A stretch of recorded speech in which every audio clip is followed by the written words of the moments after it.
Hello, and welcome to the Mild and Lazy Guys podcast. I'm one of your hosts, Matt. And I'm Andrew. And honestly, today we're just going to get back in the swing of things. We just wanted to let you guys know out there, if you care, that we're live. So there's not going to be a real big structure to this. We've got a couple stories in the news desk. We've got some Big Brother topics to cover because that's right around the corner.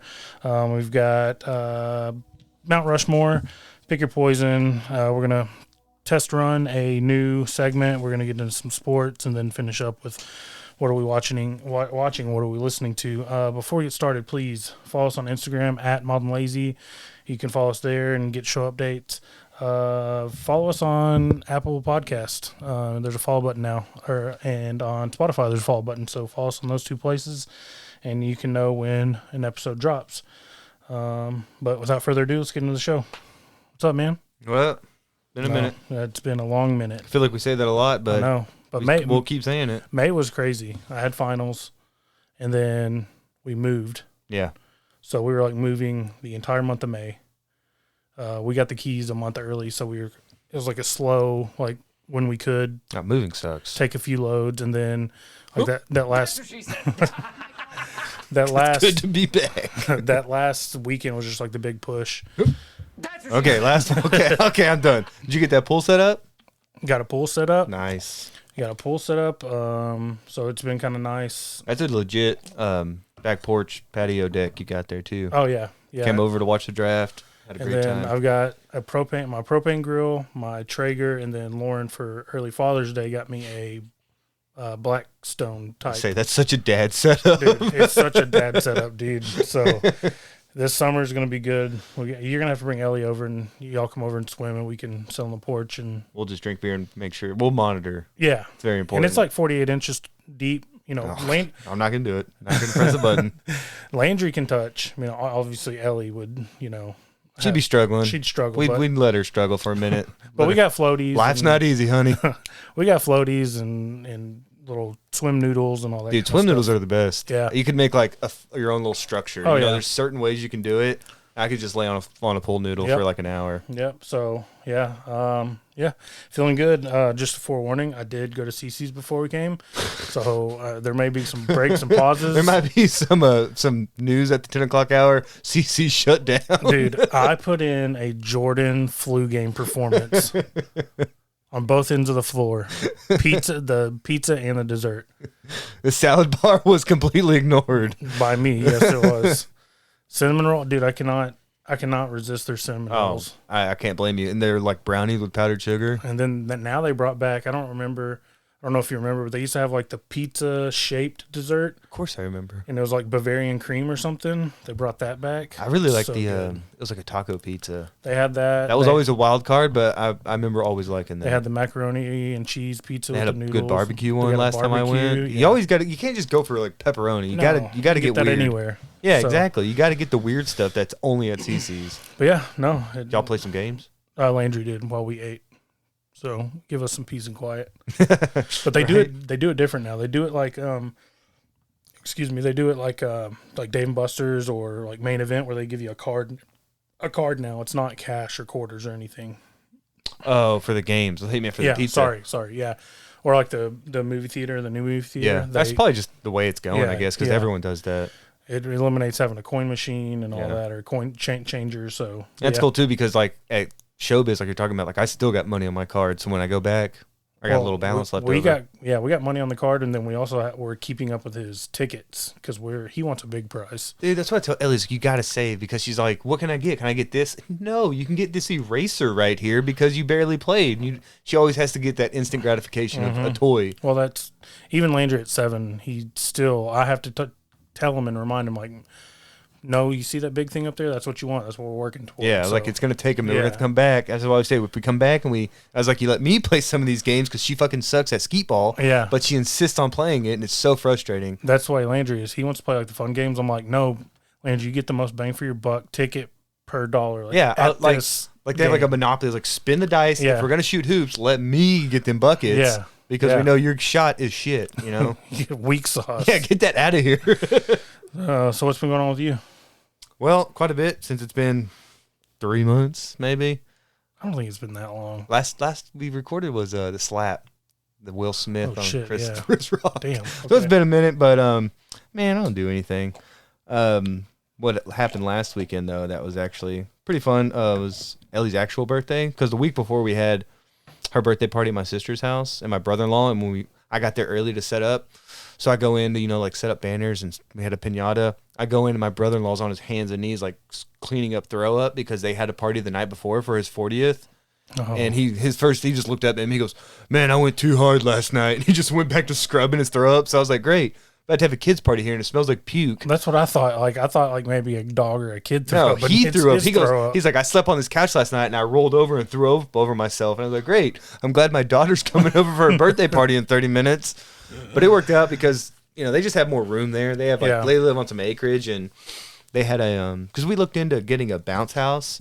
Those are fucking expensive. Yep. They were going to take it to Urban Air. That was fucking expensive. Mm-hmm. So we go, "Hey, Alicia, can we come to your house and then just mooch off all your stuff?" So they had their own bounce house, but it was one of those ones that's 15, 20 feet high. It's a water slide. Yeah. Because that was for my brother-in-law, Brett, and all his friends. Mm-hmm. They had a legit party.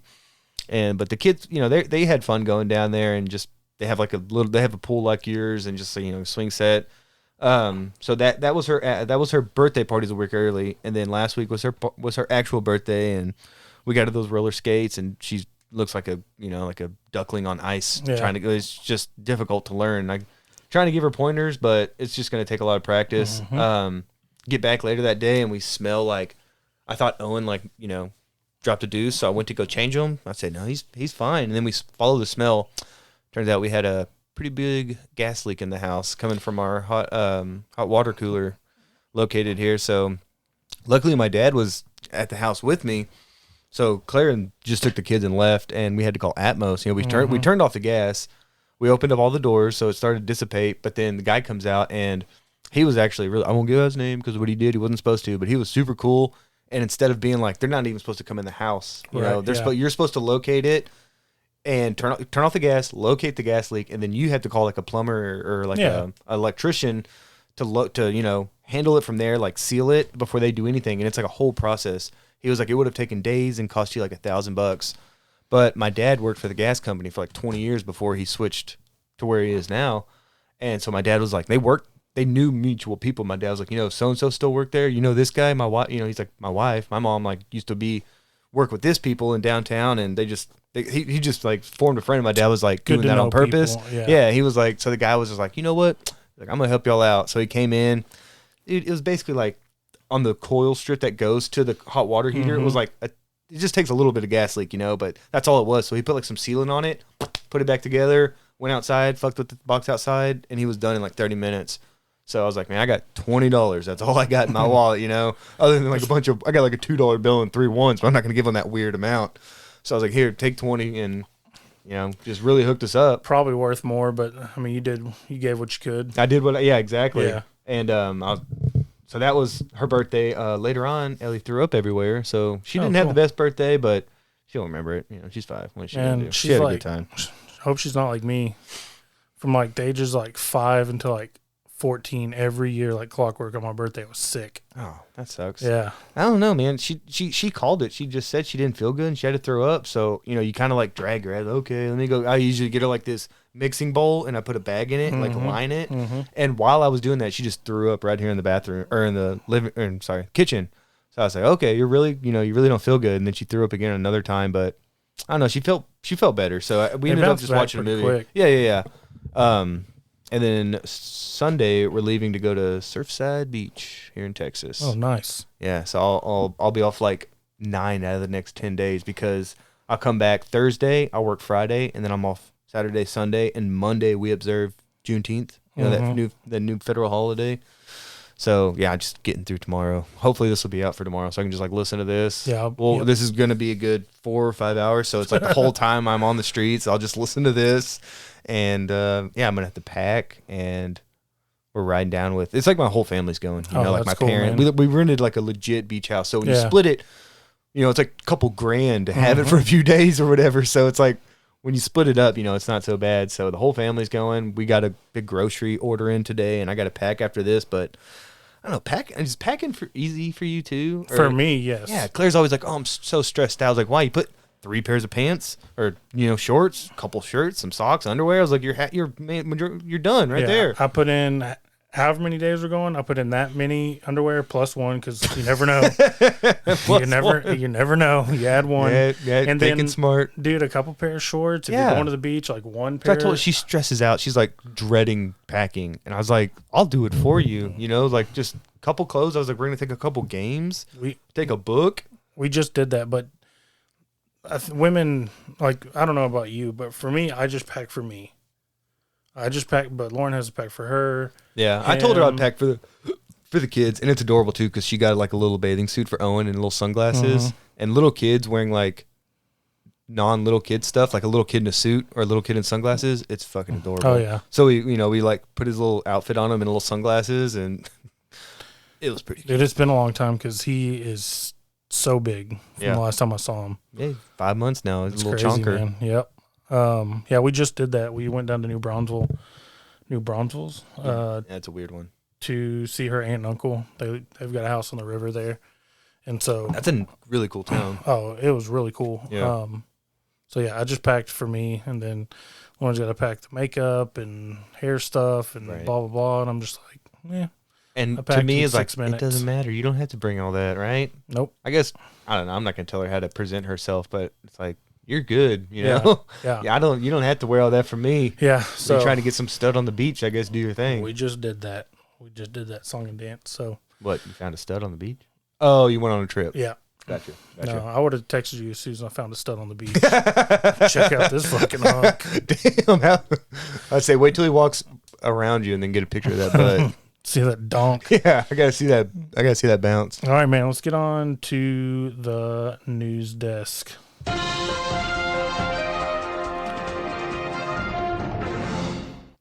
All right, and our first story. Headline reads, Geico may have to pay $5.2 million to a woman who got an STD in an insured car. The Missouri Court of Appeals is siding with a woman who won a $5.2 million award against Geico in a case that centers on a unique auto injury claim. The woman says she contracted a sexually transmitted disease in a Hyundai sedan whose owner was insured by Geico. The woman, identified in court papers as they're giving her initials STD. MO, says a man identified as MB infected her with the human papillomavirus, or HPV, when they had unprotected sex in his 2014 Hyundai Genesis. She said the man was negligent and didn't tell her about his health diagnosis despite having a throat cancer tumor that was confirmed to be positive for HPV. God damn. Yeah. The sexual encounter took place in 2017 because the car was covered by Geico at the time. MO says the company is obligated to compensate her for contracting HPV from its owner in the vehicle, citing medical expenses and her pain and suffering. The two signed an arbitration agreement in March of 2021, agreeing to settle their dispute.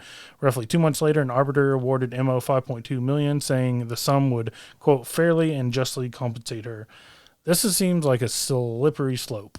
Well, I don't get how her getting dicked down in a Hyundai is liability for Geico. Like, I don't know. It's just a weird thing because you think a lot of people probably contract stuff. And I've done stuff in the back of a car that, based on this, I'm glad there's like statute of limitations.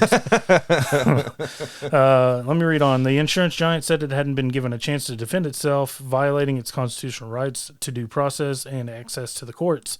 But in its ruling this week, 2 judges in the Missouri Court of Appeals Western District said Geico had numerous chances to act on its own behalf.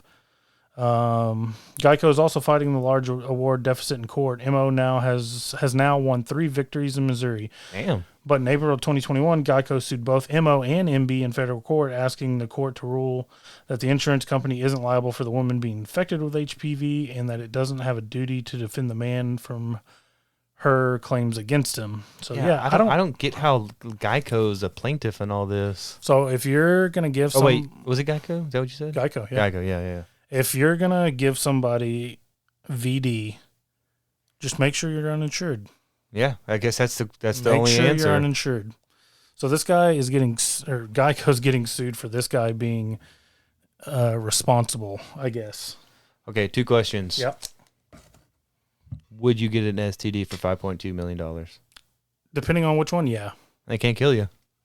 They can't? Yeah. STDs can't kill you. Well, HIV, AIDS. That's not an STD though, is it? It's an immune system disorder. You got it from sex a lot. It's like bodily fluids though. It's not like it's going to affect your junk. Oh, true. Yeah, I think I would. Because Exactly. I don't use my junk nowadays anyway. If you do, it's only one person. And what are you going to affect her too? Guess what? We're both millionaires now. You want to go to the beach? Cool. You want to rent a bike and then let some poor bastard ride it after you? No, for $5.2 million, hell yeah, I'm getting all the STDs. Yep, that's a good. Second question: if you're Geico, don't you just settle this immediately so people don't talk about it like this? Absolutely. Why? I mean, they're probably worth $1 billion. Yeah, that's nothing. That's nothing to them. I would have been like, okay, sure. I guess like you said, slippery slope, but make them sign an NDA or something. Send the lizard in there with a fucking briefcase and get it fucking done. Gecko, man. He's a gecko. Get it done. He walks in with a little briefcase. He's like, hold on, I got a lot more of these. Yeah, it's going to take a while. I've got 300 more of these. But yeah, you would think Geico would just be like, settle this and make them sign an NDA so this doesn't come out. Yeah. Visitor. Yep. Ellie. Hello, Ellie. Ellie grinning like an idiot. What are you doing? She's got a big old grin on her face. We got an Ellie appearance. Okay, say something. You have to go. What do you want to say? I don't know. You don't know. You came all the way in here to say you don't know? Okay, so that was Ellie. Sorry about that little interruption, but, recording with kids, it's going to happen. So, next news item. We got some Big Brother news. On my new, one of my new favorite times of year is coming up. So, we've got some Big Brother news. Let's start with the one you sent me earlier this week. If anybody has ever seen Big Brother, especially season 2, the iconic first alliance ever, Chilltown. It was Mike Boogie, Dr. Will, formed Chilltown, one of the greatest alliances ever. But I guess their bond isn't as tight as I thought, because the story you sent me, the headline reads, Big Brother's Mike Boogie found guilty of stalking Dr. Will Kirby. This is wild. It's like a year old, too. I was like, how did we miss this? Yeah. So it reads, Big Brother alum and past winner Mike Boogie Malin has been found guilty of felony stalking fellow alum Dr. Will Kirby. Mike has been sentenced to 2 years of probation. The sentencing comes after he was arrested back in August of 2019. He was later arrested again in November of 2020 in Las Vegas for driving under the influence. For those who are not familiar with the Big Brother legends, Mike, better known as Boogie, amongst the fandom, first competed inside the BB house during the second season of the show. During the season, Mike competed alongside fellow BB legend Dr. Will Kirby, who went on to win the season. Mike returned for season 7, in which he ultimately ended up winning. He later came back into the house for a third time during season 14, initially playing as a coach. While Mike and Will were an inseparable duo on the show, Will is now begging Mike for some space 20 years later. According to Us Weekly, Mike was just sentenced to 2 years of probation after he's found guilty of stalking his former co-star. When Mike was first arrested for stalking Will, he pled not guilty. However, he later changed his initial plea to nolo contendere, or no contest. In doing so, Mike waived his right to a trial. Mike later appeared in court back in April, during which he was given 2 years probation. Such a weird story. It's so weird. I would have thought they would have been not best friends, but friends for life, because you would think you have this special bond you form in the house, and then to come back together and do it again and both be winners. And I don't know. I mean, I could see why, because I don't know, Dr. Will would come back on future seasons and he would host a jury. He would always do the finale. He had a life after, and he's a doctor. He's a real doctor. I think he's a dermatologist. And he's since moved into, if you've seen him lately, he's moved into the plastic surgery side of things. Oh, he looks very plastic surgery. Yeah, he had some. Him and weird. Meg Ryan are like a couple for each other. Right. And I think Boogie might have been a bartender, which knock on that, and but restaurant owner. I think he did buy a restaurant, which can be probably I would think a kind of slippery business, like highs and lows. Well, it's very volatile. I mean, it's very high risk. So I could see him kind of falling on some dark times. So I think I read something in here. I'm skipping some, but it says these legal troubles are not a first for the former Big Brother star. Mike first found himself caught up with the law back in 2011, 5 years after he won $500,000. At the time, Mike was being sued for embezzlement. He was ultimately ordered to pay $800,000, well over all his Big Brother earnings combined. Damn. Since then, Mike has grown quite the legal list of legal troubles. It is unknown when Mike's hearing for his felony stalking will take place. It's not in this article, but I read another one. He was basically he was hounding Will to do reality TV, like as a duo to make money. Yeah, that's how I see it. He's like, hey, you could do me this favor and let's go make an appearance together. Yeah, because dang, so he really did fall on some hard times. That's probably his means of income. Yeah. He's since been granted an additional 10-year restraining order preventing Malin from coming near him, his family, or any of the 66 laser away clinics.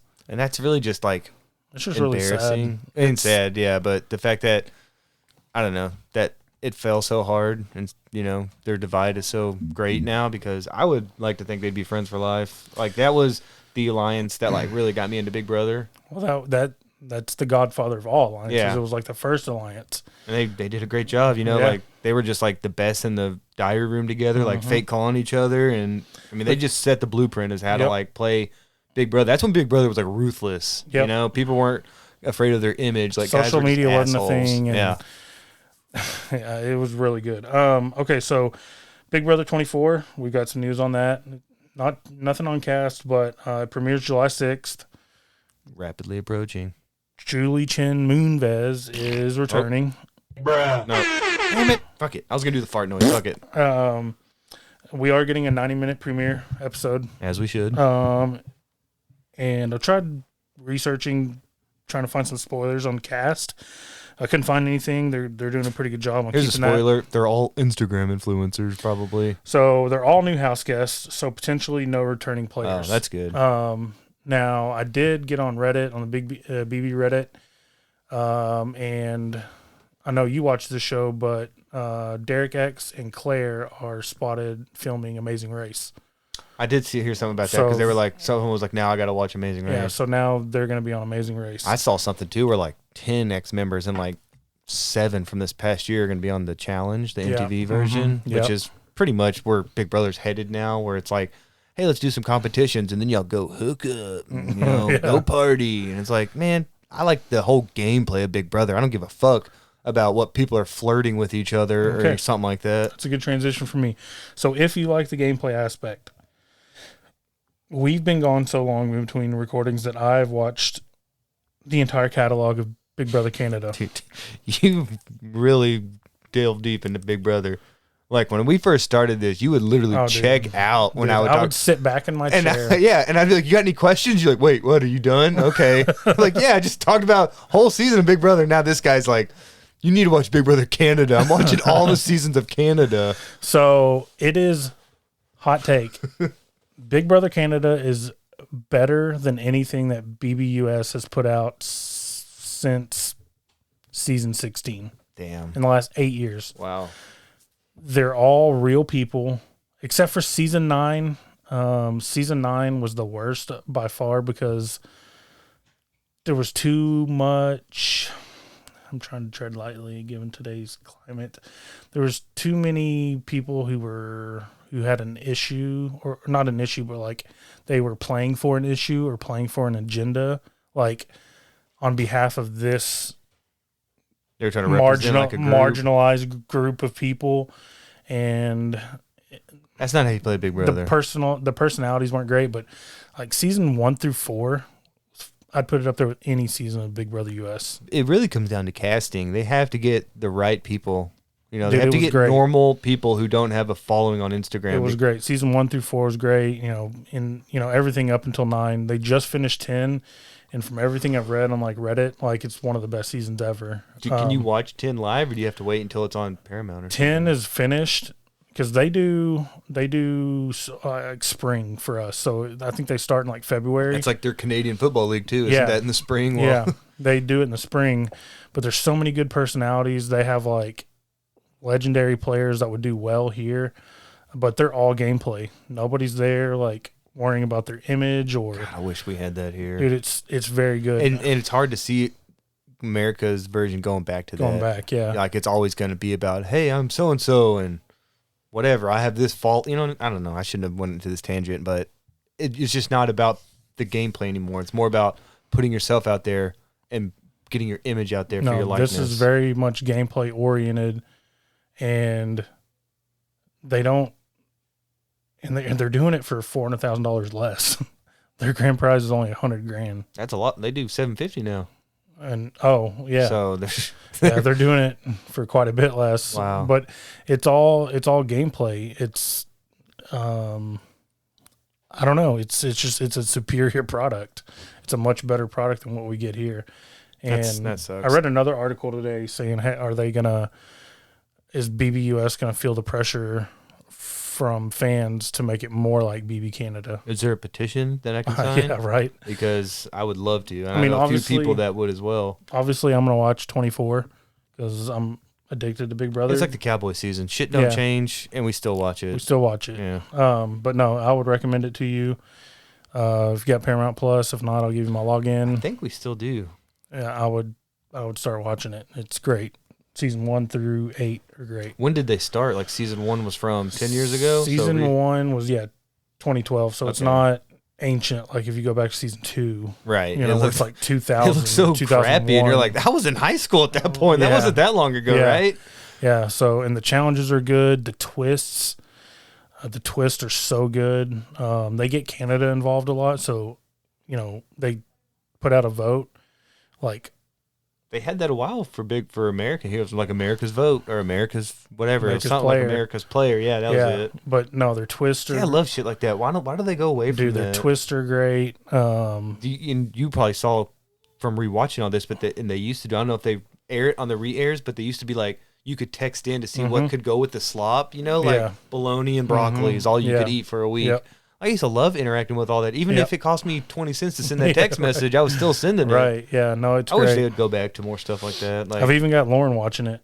Yeah. Because I would be watching Big Brother Canada, and she'd pop into the room, like, putting clothes away, and she'd stop, watch for a couple seconds, and walk back out. You tell her those clothes ain't going to fold themselves. A few minutes later, she'd come back in, stop, and watch for a little bit longer, and ask, well, what happened to this when I was in here earlier?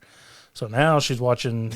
And you pause, you go, let me explain. Oh, yeah. There's a lot of drama going on right now, okay? Dude, in Big Brother Canada, there is. It's very good. That's what I love about it. It's like, hold on, I have to tell you everything. Yes. Like, I can't just fill you in 30 seconds. This is like a 3-week lead up. Yeah, I can't just. Yeah, there's no 60-second recap here. Like, you got let's just start over. So, she's like, so what's the best Big Brother season for me to start on? I was like, just start season 10. Yeah. That to me kicks off like the modern era of Big Brother. So she's watching, if you remember, Dan, you know, probably one of the best players of all time. I agree. Dan, he's on our Mount Rushmore. Dan, Memphis, Jerry. Memphis and Christmas are married now. Weird. After Christmas, named her child Loyal, or was it Loyalty or something like that? And it's like, so then you cheated on your baby's daddy with Memphis.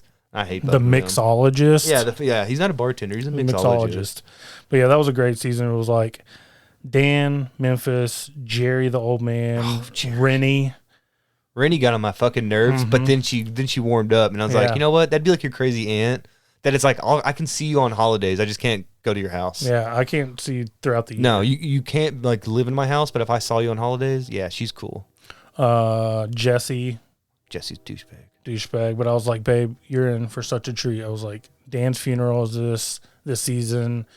The meltdown freak out on what's her name's birthday, where they're like everybody like fights for like 3 hours. Oh, that was so awkward. And then it's her birthday, and they're all singing happy birthday. They all sing the most pathetic version of happy birthday. Wants cake?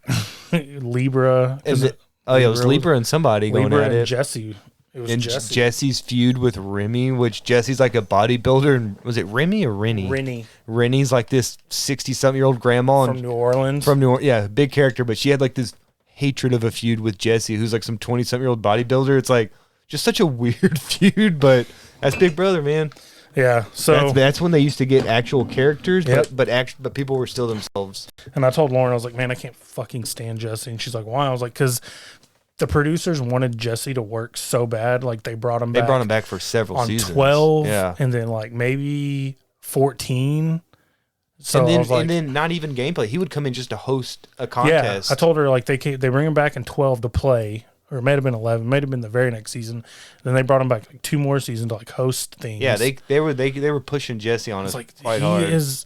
He's a bag of meat with muscles, like nothing going on. No, I didn't like this him. Is not and the he's dude. like the most self-centered, like he's a bodybuilder. Oh, that's true. I guess most of them are. I mean, they all thought they were God's gift to us all. Their one thing is they work on their physique and how they look. I remember when he won an HOH and he's showing pictures like, yep, here's me like greasing up my thighs. And people were like, oh, cool. So it's just like usually it's pictures of your family. And he's like, yep, here's me at a bodybuilding contest. It's just me because I'm all that matters. Yeah, it's just nothing but pictures of him. And it's like that explains everything. I'm extremely sad inside and I have nobody else. Exactly. You got no one else to love me, so I love me some Jesse. Oh, shit. Okay. All right. So let's get into some stories from the internet.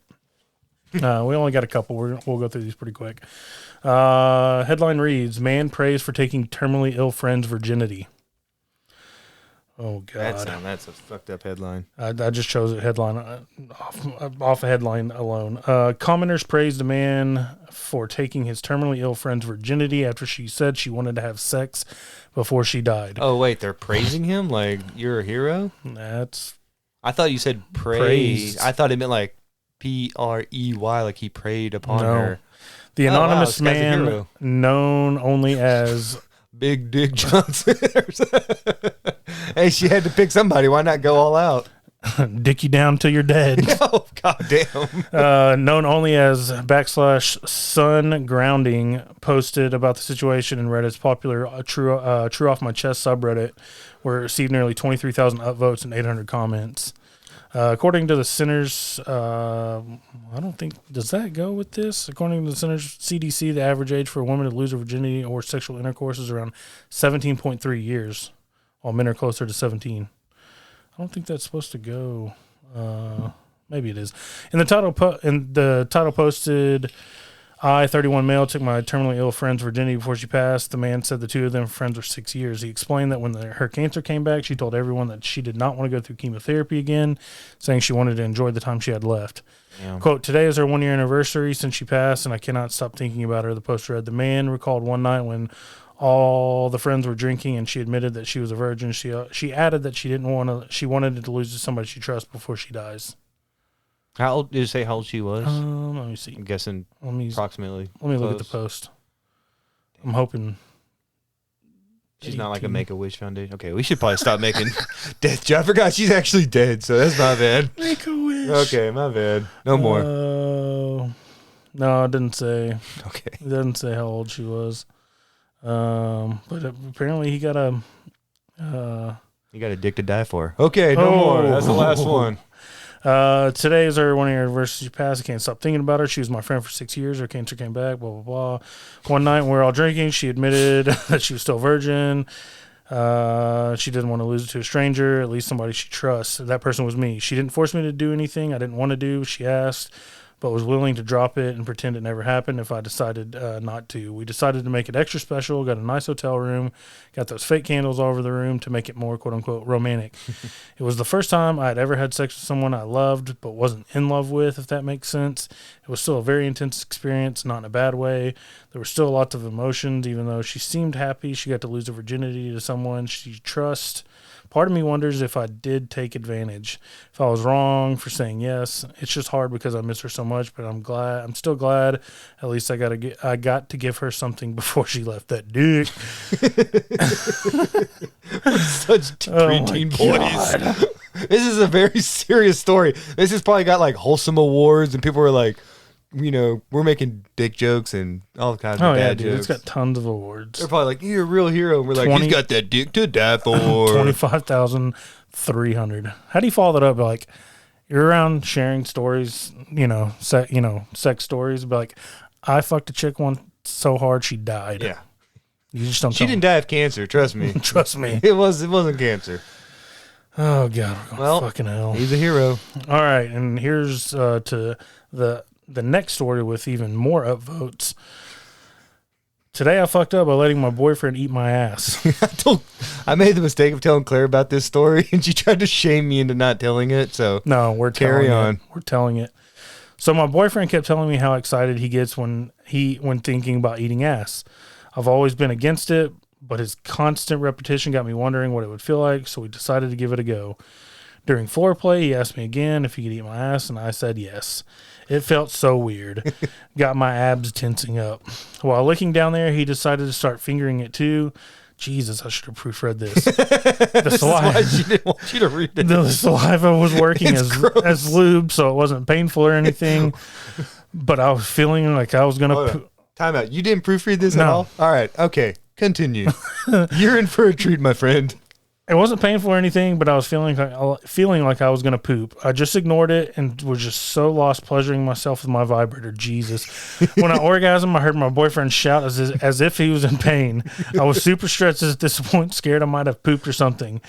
He took the face out and started staring at me. It was covered in brown, watery material, and he ended up throwing up on me.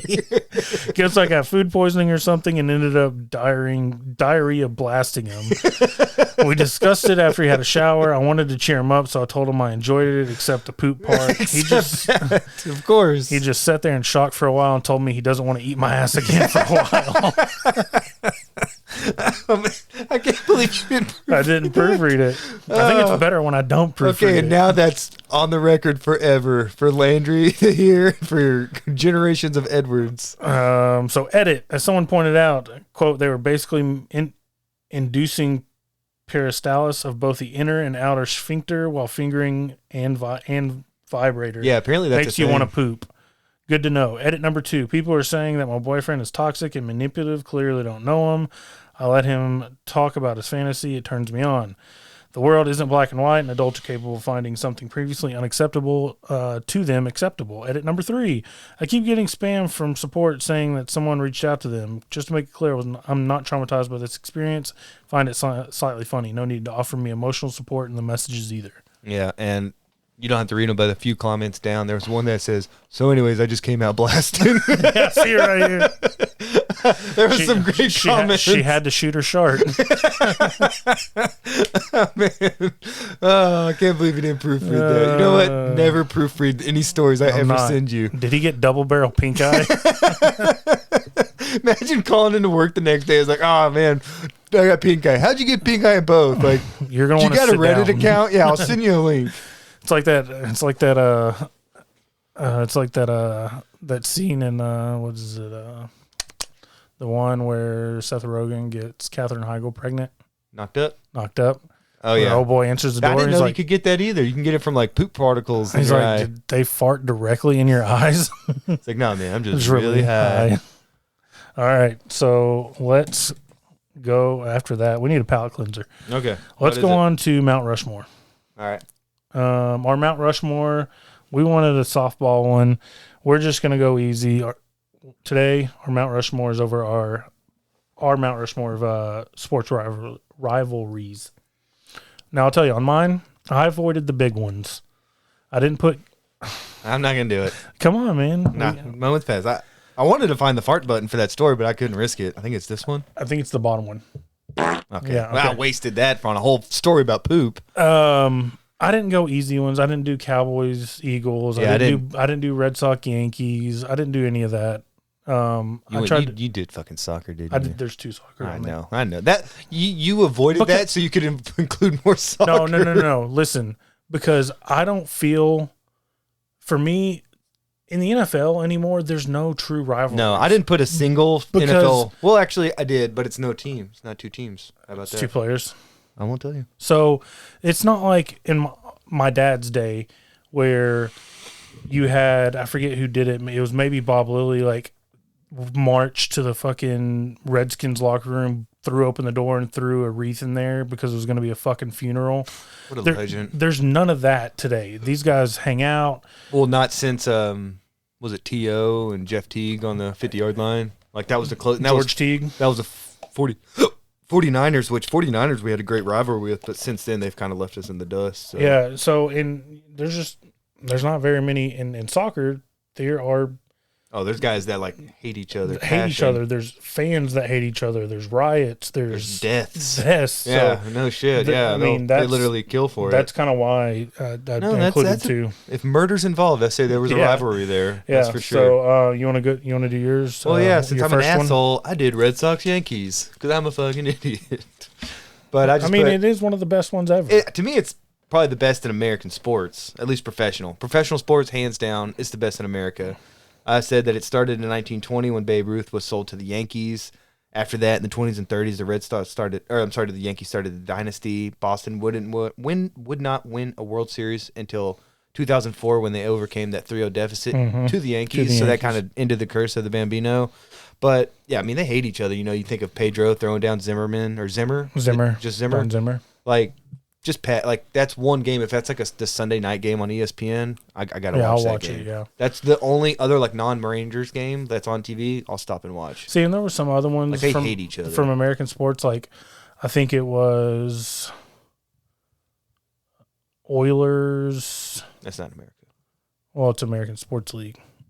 Oilers and maybe the Maple Leafs. Maybe the Flames. I bet if I was going to put another one professional, it would probably be hockey, and it would have to be a Canadians.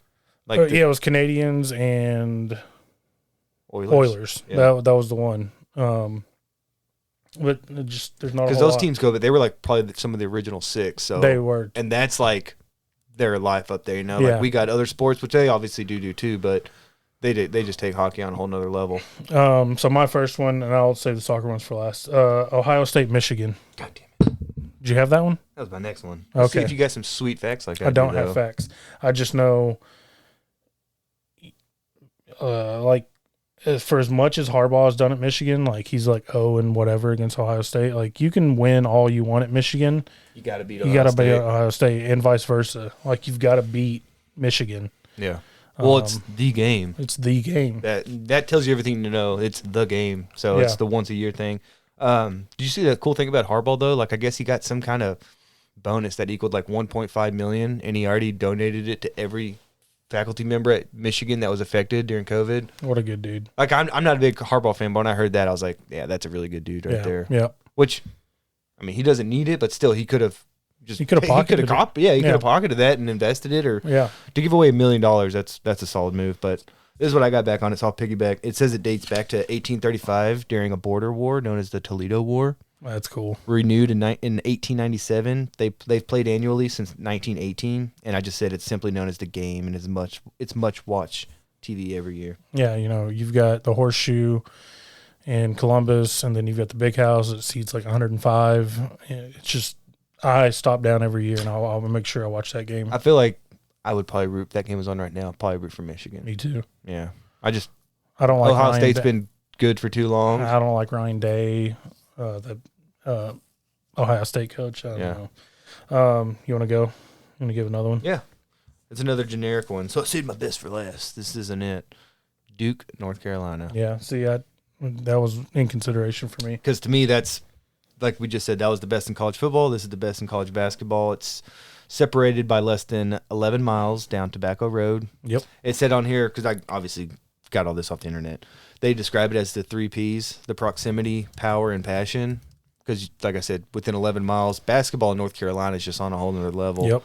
I said the talent on the court every year for both teams is only matched by the disdain for both teams they have for each other. So every year, there was another stat where it was like every year since like mid-90s or something, like each team's at least made it to like the Sweet 16. And I mean, it's just crazy. Like the way they rotate, you know, if one team or the other is going to at least make it to like the Elite 8 or something. Yeah. And now Mike Krzyzewski, however you say his name, he's out. Yeah. I don't even think they've named it a successor yet. They probably have. I think they have. I think it's a former Duke player who's been on the staff for many years. That's cool. My younger sister, Taylor, her husband Barrett, big basketball guy, big Duke guy. My sister got him tickets to the last Duke North Carolina game at Cameron Indoor. Damn, that probably was a hell of a gift for somebody. But yeah, didn't Duke lose though? Yeah, yeah, because I remember they're saying that was like his last game against North Carolina there, and they lost. Yeah, but she got him tickets for that. And North Carolina was in the championship game this year, right? I think so. And Duke made it pretty far too. I think Duke was in the Final Four. Yeah, I think you're right. They both were. So who the fuck won it? Couldn't tell you. Damn, Baylor won last year. It was North Carolina versus obviously somebody. Maybe UNC won. I don't know. I think UNC won because I remember Jesse Holley. If you remember, Jesse Holley. Oh yeah, he was a two-sport. Yeah, he won a national championship at UNC. But I think I remember him celebrating. But yeah, my sister got my brother-in-law tickets for Coach K's last game against UNC. Well, sorry for the disappointment. Who was it? I don't know. This is slow as shit in here. Oh. Go to your next one. I'll fill you in. What is my next one? My next one is I'm going to throw in a soccer one. U.S.-Mexico. It was Kansas, by the way. Kansas. Oh, okay, yeah. U.S.-Mexico. US-Mexico. I saw all that about the Gold Cup. International soccer. For years, we were little brother. We were never as good. We've taken strides. We've taken steps. We beat them in a World Cup in 2002, and then we knocked them out of the World Cup in 2002. Anytime you play Mexico, it's just a big deal. And you've got like famous incidents, like Landon Donovan, like taking a piss on the pitch at Azteca. Literally? Yes. You took a piss? Yeah, like during training, like the day before, usually you get a training session on the ground, on the pitch, so you can, know what kind of studs you're going to wear, just get used to it. He just went to the corner. He didn't like whip it out and just fucking. It wasn't like an Aussie peeing on the Alamo. No, he went to the corner. I thought he was like asserting dominance. So what? Just because he did it? Because he was Landon Donovan at the time, and yeah, he was our best player. So he did the one knee, and you kind of hang it out on hanging out the side of your shorts and pee. Oh, I was thinking like what? You taking like you never done that on like golf course or football practice? Like you take a knee. I'm like Butters. I pull my pants down to my ankles and I just shake my hips from side to side. But it was. But no, when he said that, I had this weird image of some guy taking a knee and his dick sliding down his legs. That's basically and I was like, you know what? That would totally work. It's a much more discreet way to do it. Yeah, it's like you just act like you're tying your shoe and your dick falls out of your pants. I was like, so he was actually kind of respectful about it. He just had to pee. I thought he was like doing the tornado or something. And the next day was the match. He scored, and like they were throwing cups full of piss at him. Ah, gross. Yeah, and then you watched that 09 game the other day in the Gold Cup final where they beat us 5-0. Yeah, that was after in 07 we won. In 07 we won. There's just been a lot of great legendary games, and then now Mexico seems like they're descending and we're ascending. So yeah, U.S.-Mexico.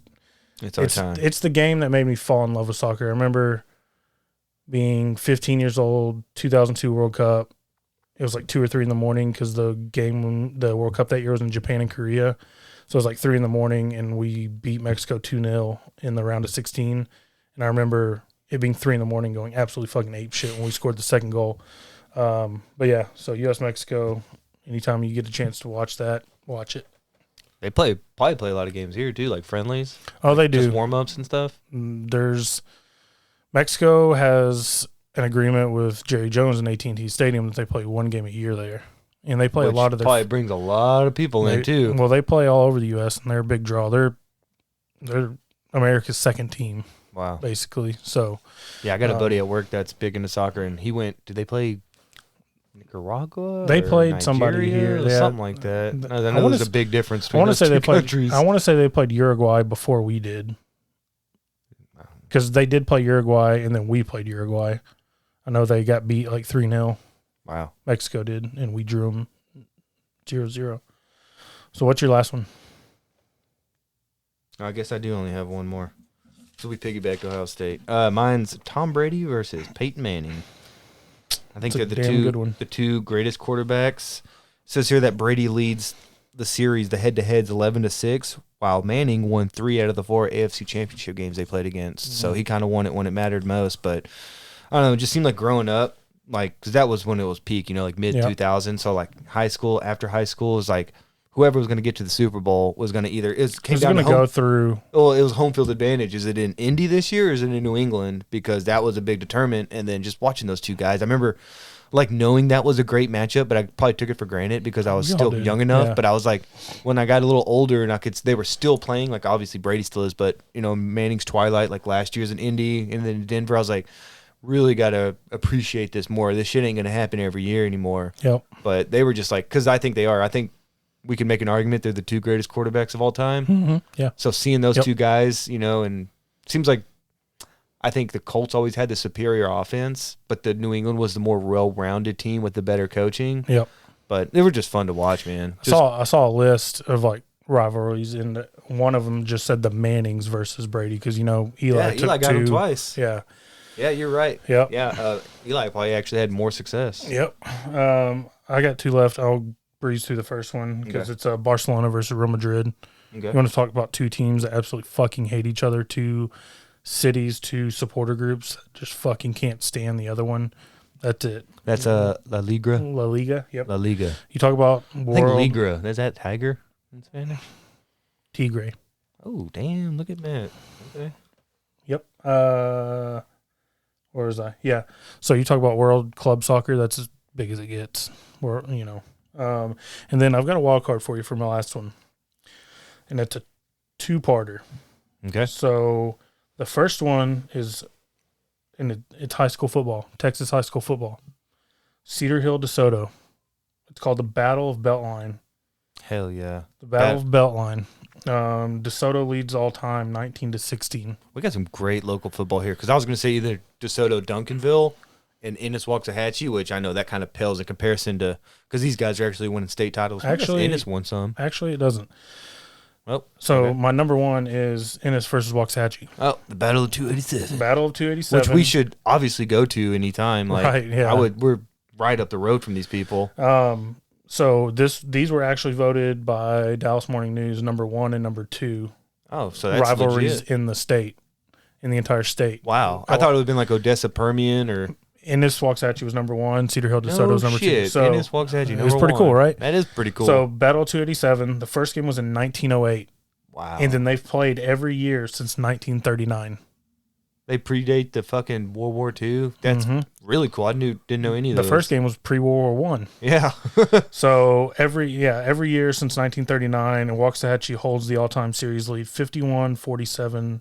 I would have guessed Ennis on that because Ennis. You got to think when we were growing up, Ennis was a powerhouse. Yeah, but when we were kids, Waxahachie was a powerhouse because they won a state title in '92. See, I didn't know that. They won a state title in '92. They were in like the state semis in '91, and then I think made another final appearance in '93 and lost. I wonder if they had any NFL guys on that team. Or Rager. No, he didn't play in '91, '92. I'm talking about in those championship games that Waxahachie won. I wonder like if any guys made it, that far because obviously you got to have some studs on the team to win a state title. There's always like one or two guys. I think Rager's dad, Monte Rager, was. Oh, you mean his dad? Yeah. Okay. Yeah. That would have been cool then. Dang, his dad went here too? So he's like a legacy of Waxahachie. Pretty sure. I could be wrong. Did he go to TCU like his dad? Or did his dad go to TCU? No. Yeah, no, I don't think so. But yeah, so Cedar Hill, DeSoto, and then Ennis Waxahachie. We got to go to one of these games. But there's great matchups all over the state. Like you said, Odessa Permian, Midland Lee. I want to go to like a Carter game. Carter was on there. Carter probably against any other Dallas school would probably. I think it was Carter versus Sauk. Oh, Sauk won this past year. I think. Is it 6A now? Yeah, 6A. But I think they're technically 5A. We got some we're spoiled and we don't take advantage of it. Yeah, and then there was like Euless Trinity, LD Bell, Denton Ryan versus Denton High. Any of these new North Dallas teams like Allen, they got like a $60 million stadium. Yeah. So South Lake Carroll. Yeah, we need to go to some games. Yeah, I think one of them was like Trinity and South Lake Carroll. But we're spoiled, and we talk about it every year. We never do, but we need to go. And when the playoffs start, you can go to a game at AT&T Stadium all day, like 3 games for like $20. The state championship, yeah, you can go to like you can get a 3-day pass because it's over 3 days for like $60, and you can see like get the fuck out of here, man. You get 6 divisions. So there's 11 games for like $60. And we'd be the two nerds up there with like our radio right here and like right. a pen and paper writing stuff down, like we're reporting back to our bosses. Yeah, so no, we're gonna do it. We'll update you guys later on this year. Yeah, so and there was a lot of good ones that I didn't do. You know, like Green Bay, Chicago. I still got one. Oh, do you? I'm so sorry. Excuse no me. I thought about that was gonna be my one NFL one was Green Bay, Chicago. Yeah. Because I couldn't really decide anything. Like you said, there's no great basketball one other than Lakers Celtics, but that shit's kind of been, on the back burner for a long time unless they meet in the playoffs and the finals. I only had two. One of them, it's Muhammad Ali and Joe Frazier. Yep, that was one. So Frazier won the first fight, which is the fight of the century in 71. 75, they had a rematch. Well, they had a rematch before that. Muhammad Ali won. And then they had another one that was the Thrilla in Manila. Yep. That was won by Ali. So Ali won 2 of the 3 fights. It said Ali wanted to stop mid-fight because he thought he couldn't make it. And then later on, he called Frazier the greatest fighter in history, besides himself, of course, which I thought that was nice. All right. Sorry about that technical difficulty there. We had some issues with the recording. Hopefully we didn't lose too much or it doesn't sound too funny, but we were right at the end of Mount Rushmore, so we're going to move on to Pick Your Poison. I think I'm going to... Oh, you got them? I got a couple here. You can read them. All right, let me read one. All right, here we go. Would you rather the general public think you are a horrible person, but your family is very proud of you, or your family thinks you're a horrible person, but the general public be very proud of you? That's easy. Which one? I don't give a fuck what the general public thinks, as long as my family thinks I'm they're proud of me. I feel like I already have that reputation. Yeah. I feel like a lot of people don't like me. People don't like me, but as long as my family likes me, because it's like coming home from work and everyone's like, man, people love me at work, and then you get home, your wife's like, hey, asshole, and then your kid like spits on you. Like, no, I don't give a shit about those people outside. I want to come home and be treated good. I think the older you get, the easier that decision becomes. Yeah. Yeah, because when you're in high school, you're like, oh, I want people to like me. When you get older, you're like, I don't fucking care. I just want to come home and hang out. High school would be so much easier for me now. If I went back with my mentality, like, I don't give a fuck. If I could go back now and actually focus on school and not give a shit about what other people think, you really learn. That's when people try to give that advice to you, and you're like, whatever. Like, I'm gonna make all the friends. We're gonna be friends forever. Yep. No, you're not. You're not gonna be friends forever. Would you rather be able to dodge anything, no matter how fast it's moving, or be able to ask any 3 questions and have them answered accurately? See, I proofread that one. What a weird combo question to ask. Those are 2 completely different things. First off, what am I going to dodge? Who's shooting at me? Is it a bus coming at me? No, I already figured this one out. I'm going to get the answer to 3 questions, and my first question is going to be, what are the next Powerball numbers? Yep. Boom! I'm a millionaire multiple times over. I'm buying the Edwards a house right next to me. And then who killed Epstein and who killed Kennedy? I'm going to get to the bottom of it. You're not going to ask about aliens? Dude, they're real. Yeah, we already covered this with Jacob a long time ago. It'll never come to the light of day. Yeah, that's my third question. What happened to that what happened to that lost episode with Jacob? Because we solved so many issues. We talked about extraterrestrials, and we got to the bottom of it. All right, so that was Pick Your Point. We may scrap this going forward. We got a new one. I think we... well, let's not get too... Well, we landed on the name Hill to Die On. A Hill to Die On. Okay, all right. So this started because I have a very deep love for all 80s music, especially like 80s pop music. And I always tell people, that I told my brother-in-law Dakota, who's a musician, that the 80s, I said they're not the greatest, in my opinion. They are the greatest, but looking on it, it's like they're not. People would say they're not it's not the greatest musical decade, but it's the most influential because everything that came out in the 80s still affects like what we do now with pop. Like that was the decade of pop stars. That's when like hip hop and rap became a big thing. That was the birth of not the birth of punk, but like punk and hardcore like came out of like the 70s and really blossomed. Well, that was their kind of coming of age, coming that's like out. Everything and there was like all the one hit wonders. Like the 80s was, in my opinion, the greatest decade of music. And my Hill to Die On is it's the most influential music decade of all time because it's still reverberating today. Like we still have music influence from the 80s. Wasn't that David Bowie's big decade and like Prince's big decade? Prince for sure. Bowie, he had he had some right. He really, he really like reinvented himself multiple times 80s. Over, and that's what you could do then. You could be this person. And that's like the 80s were good to Prince, Michael. That was the decade of pop stars. So I'm saying, and now you got pop stars everywhere. But dude, and the cocaine was pure. yeah, they had the best cocaine. They made the best music, bro. If I could go back and be like a serial killer in the '80s, I'd be like the members only serial killer. You know, like I'd be living it up, just snorting cocaine and just like murking people. Murking people. But the one I came up with today because I was listening to music, and I already had this thought in my head about because I told you about it a couple days ago. But so this is my hill to die on. David Gilmour. He was the leader of Pink Floyd. Mm-hmm. David Gilmour has the best solo career of any like major band member. So better solo career than like Paul McCartney or John Lennon or Roger Waters or anyone that was in a big band that then branched away from that. Paul McCartney's had a pretty good one. Yeah, but have you heard all of David Gilmour's? He had like No. 5 solid albums. He put out one like 3 years ago called like Rattle That Lock. Even that was a solid album. Okay. No. People just check out David Gilmour. This best one's actually just called David Gilmour, and it's like him standing in front of like some shack in like England. That whole album is so good. I don't have one prepared other than my runts one that we've previously went over. Gross. Dude, Banana Runt is the best runt. You definitely die on that hill. I'm dying on it. You're going to die on that hill. So, yeah, it's just like we'll come up with a very generic topic like sports, and you pick one sports topic to die on, and it can be food. You know, I told you I think Brahms' best milkshakes in town.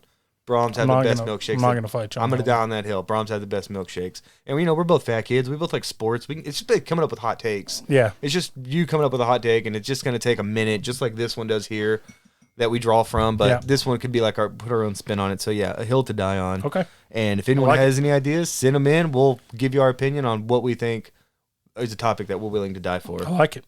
All right. We're going to move quick through this episode. Like I said, we want to get back in the groove, get behind the mics and just catch up. So, sports, we've had the NFL draft. Since we've last been on, we've got the NBA finals coming on right now. We've got Stanley Cup predictions coming up. We're going to talk about the LIV tour, the golf tournament in Saudi Arabia. A little bit of baseball, and then we've got some soccer stuff at the end. So, recapping the NFL draft. Let's talk about the Cowboys first. Yep. All right. So, with our first pick, let's see. We picked Tyler. Go ahead. I was say I remember watching with you. I was heartbroken because I wanted Tyler Linderbaum more than anybody. Yep, and he was there. And when they said Tyler, I jumped for joy, screaming, and then I said, "Wait, what the fuck did they just say? Tyler who?" I had to look him up. Tyler Smith, apparently, though, he's a big mauler, strongest guy in the draft. You know, he's just a little handsy with his penalties, but they're thinking ahead.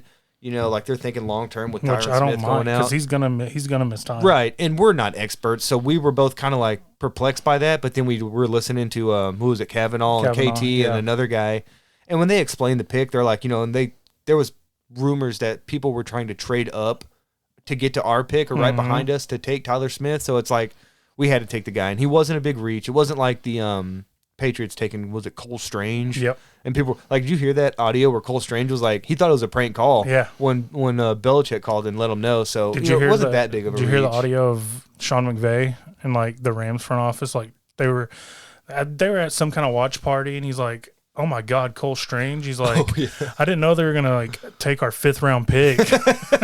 Guess we can mark him off the. He's still like drunk off that Super Bowl win, and I don't blame him. He could, you know, because it's one thing for a guy who just won his first one, as great as a coach as he is, to take a shit on the guy who's won like six. And it's like, but you know what? You just won a Super Bowl. You have the right to take a dump on anybody you want, at least for now.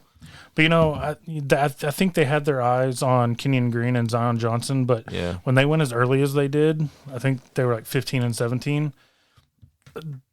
I think he was their highest rated. And they say his ceiling is like potentially the best tackle. It's the best tackle in the draft if he hits a ceiling. And I was listening, you know, because I listen to a little bit when I go into work, which I don't drive far, and a little bit at work. But they were talking about at OTAs how he was matching up against Micah Parsons, and he was the only one that could even slow Micah Parsons down. Yep. And Micah Parsons was like, when he gets his hands on you, you're you're stuck. Yep. So if that's Parsons saying that, then they got my vote of confidence. So round 2, 56 overall, we take a little bit of a question mark, a guy with some character issues, maybe. Yeah, he's talented. It's character. Sam Williams, he's a defensive end out of Ole Miss. This was definitely a Dan Quinn pick because Dan Quinn went to his pro day and worked him out personally on the field, hands-on with him.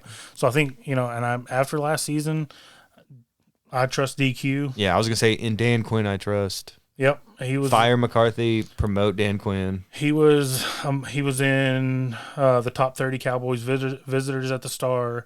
He had 12 sacks, 16 tackles for loss last season. Was a first team All SEC pick. Hey, your first team All SEC. You should go in the top 50. He had some off the field issues, including a sexual battery charge that was eventually dropped. But it had him suspended from the program. With Randy Gregory gone, Cowboys can put Williams in the pass rush mix with Lawrence, Armstrong, and Dante Fowler Jr. as a rookie. Are we reading the same article on ESPN right now? Yeah. Okay. I was like, dude, you're reading this verbatim from me. Yes. And they point out it's the second straight year the Cowboys have used their second-round pick on a player with off-the-field issues, doing so with cornerback Kelvin Joseph, which that dude's a fucking disaster. That didn't age well. And the round 3, 88 overall, the guy I'm excited about, Jalen Tolbert. He's a wide receiver out of South Alabama. Have you seen a picture of him? He looks like a mini DK Metcalf with him being so shredded. Yep. Tolbert was under consideration at the 56th pick when they took Sam Williams, but so to get him at 88 as a bonus. With the trade of Amari Cooper and the loss of Cedric Wilson, the Cowboys needed to add a receiver, especially with Michael Gallup coming off knee surgery. Tolbert had back-to-back 1,000-yard seasons at South Alabama, including 1,474 and 82 catches with 8 touchdowns in 2021. While he is from a small school, he had 7 100-yard receiving games last season, including 143 against Tennessee. He's considered a polished route runner for a younger player, and he can go up and get the ball. The Cowboys have veered off their Power 5 path with 2 non-Power 5 school picks among their first 3 selections. No, I think he's going to be a baller for us. Yeah, I'm excited about it. Maybe not year 1, but we got him for 4 years, and I think in those 4 years he's going to he's going to have to step up because with Gallup being out. Yeah, dude, it's going to be CeeDee Lamb, James Washington, and Tolbert to start the year, so he can be like, I think he's Noah more Brown of a slot. Noah Brown just... Well, it sounds like not even a slot guy. It sounds like he's got the ability to go. I imagine you're gonna put James Washington in the slot and put him. I guess I just picture him being smaller. Number 2. To me, you should always put the smaller guy in the slot, like the quick shifty guy, and then the big bodied outside. Round 4, 129 overall, Jake Ferguson, tight end, out of Wisconsin.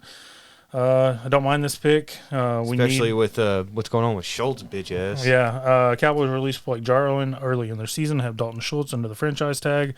So tight end was a need, and Ferguson was an all Big Ten pick last season. He can play on the line and was a productive pass catcher with 145 receptions for 1,600 yards and 13 touchdowns. The Cowboys believe in 2 tight end sets and now have a solid core: Schultz, Ferguson, Sean McCune, and Jeremy Sprinkle. Yeah, I don't know what's Schultz, though. He just signed.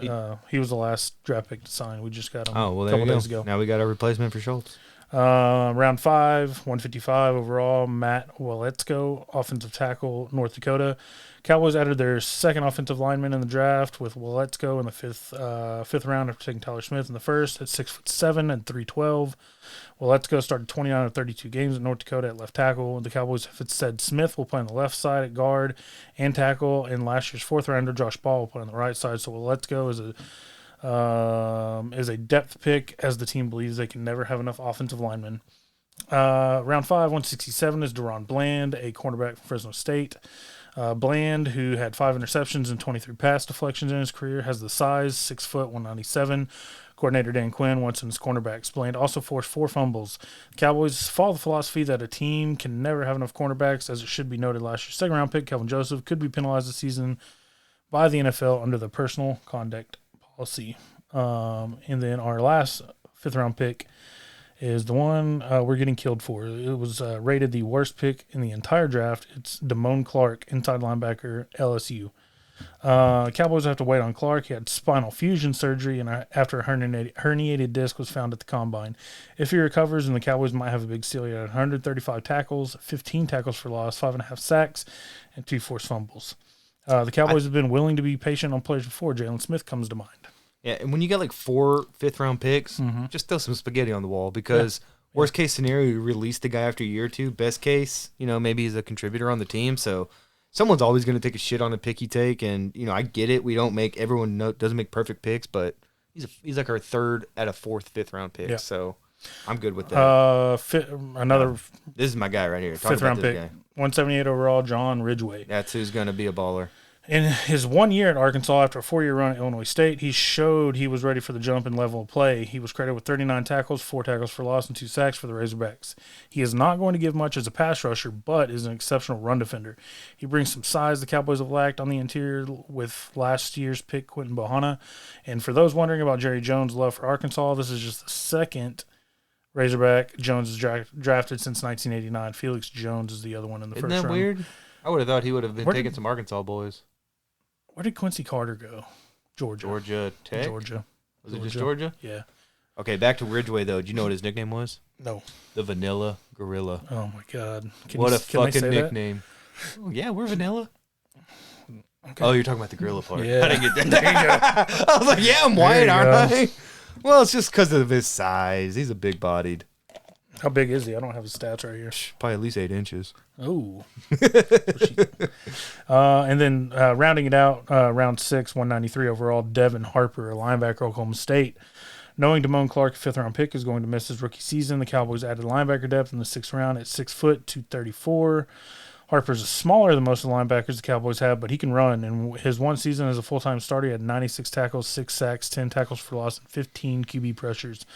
Harper was at his best in the biggest games. He had 10 tackles against Oklahoma and Notre Dame in the Fiesta Bowl. No, I think it was a solid draft.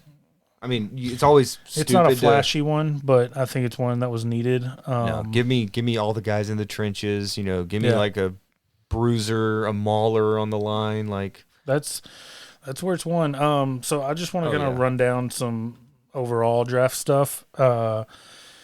Trayvon Walker went over 1 overall, which was kind of a shock, because everything leading up was either Kayvon Thibodeau or Aiden Hutchinson. This was not a good year to have the number 1 pick, though. No, it really wasn't. The Lions took Aiden Hutchinson, so he stays home. He's a Michigan kid.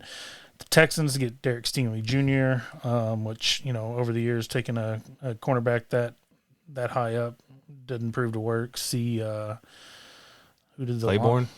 Oh, that was a while ago. And then who was, I think the Lions drafted another one. Lions took Okudah. Cedar Hill. Yep. Jets take Sauce Gardner out of Cincinnati. I like what the Jets did, though. Yeah, man. Jets had a great draft. They had a great draft, just finished last in the division.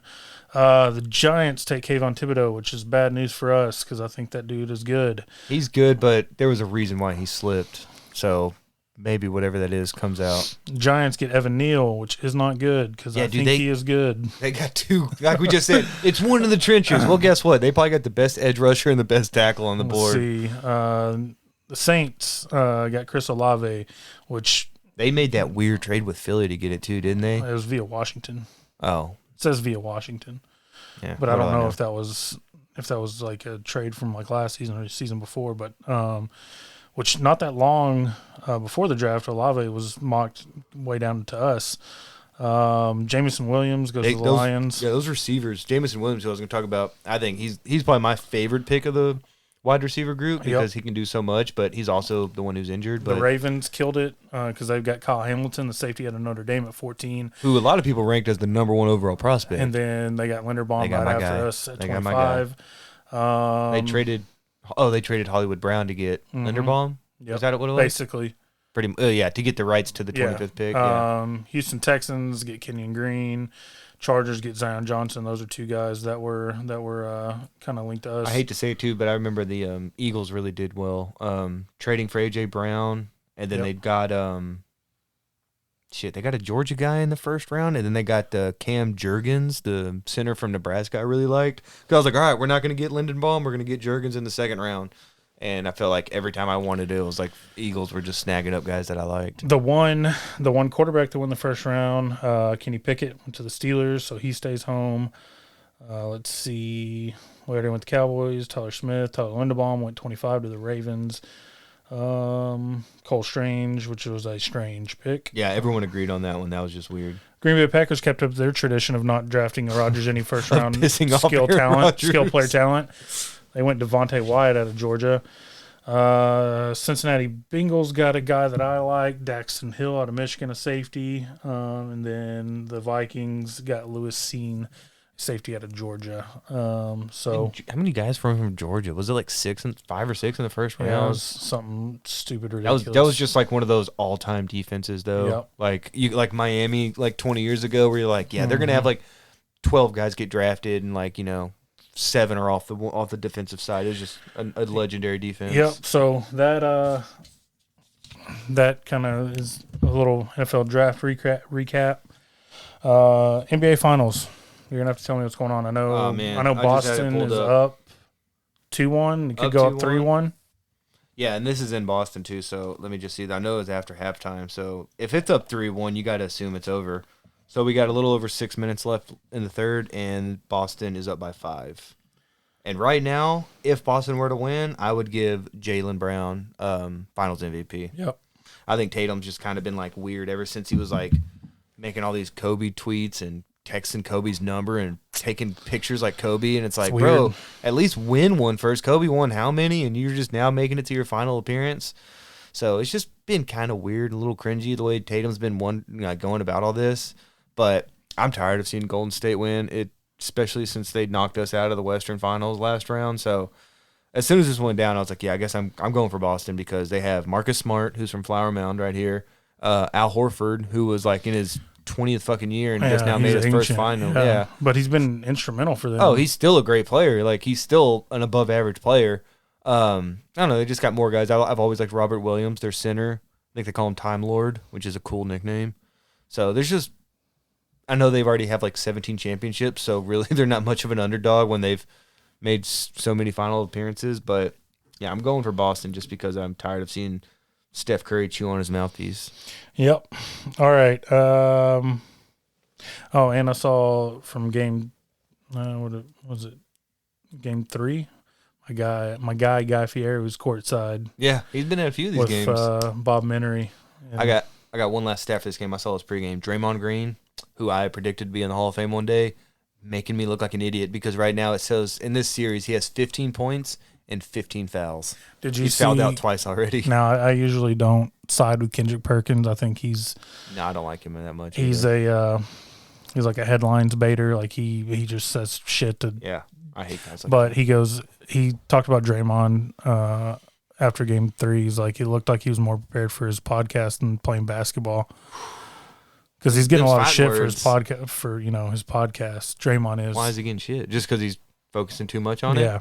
Oh, he's getting comfortable. That's why I said that these guys are getting complacent. They think, well, we made it to the finals. I guess we're about to win. Because, when you match up talent, I would give the slight edge to Golden State, but Boston just wants it more. I think so. I think you're right. So that's why I'm giving it to Boston. And like I said, local kid, I've always liked Marcus Smart. Yeah, so I'm rooting for Marcus Smart. I think to see him win it would be pretty cool. Watching from high school to college to the pros. All right, you got Stanley Cup predictions? Oh yeah, it's Colorado. They're unstoppable, dude. And did Tampa Bay's won 3 straight now to take a 3-2 lead because New York had a 2-0 lead. Yeah, and then Tampa Bay's just stormed back. And Tampa Bay's your 2-time defending Cup champions. Yeah, I'm tired of seeing them in there. Exactly, it's another case of and Colorado's. They've been talking about getting into this position for the last like 2 maybe 3 years. Like they've been this good, but they've always just gotten tripped up and lose to somebody that goes on to win or lose to somebody that advances to the finals. And they just beat Edmonton, swept them 4-0. So when you sweep a team to make it to the finals, I think they're the favorite. Get that extra rest, get confidence going in. And lots of say, well, is it better to be rested or is it better? But in hockey, where it's that physical, I think you need. Yeah, let my guys get rested. Now in basketball, I could see why you want to keep that mojo going because you're not dealing with these tremendous, hits that guys are taking. No, like people in hockey get their throats cut by fucking skates and get stitches and come back. That's a true story. Yeah, dude's heart stopped on the fucking ice. I think they revived him. He wanted to go back in. Dude, hockey players are the toughest. Like that and rugby. Rugby's no joke. No. There's no way I could play rugby. No. I get my neck hurts just watching guys play rugby. All right. What else? Do you want to hit on the new golf league? We can. Only thing I know about it is it seems kind of weird, and I feel like that shit shouldn't be going on with. As if we're the purest people on earth in America here, but I just feel like Saudi Arabia might be even worse than we are. They just got like some real shitty track record with people. I think it's cool that they're allowing, all these golfers come over and drive, except for women. Yeah. No women can drive. See, that's not cool. They can play with their irons and putter though. They just can't drive. That's weird. Oh, you mean drive on the golf course? I didn't mean drive their car. Yeah, that was a joke. Like they have a women's league. That went way over my head. They have a women's league. It's only putters and irons though, because they can't drive. Okay. No drivers. Now I get it. Good joke, Dad. That was a good one. My thing is like PGA has suspended all these people. 17 of them. Yeah, that have gone over there.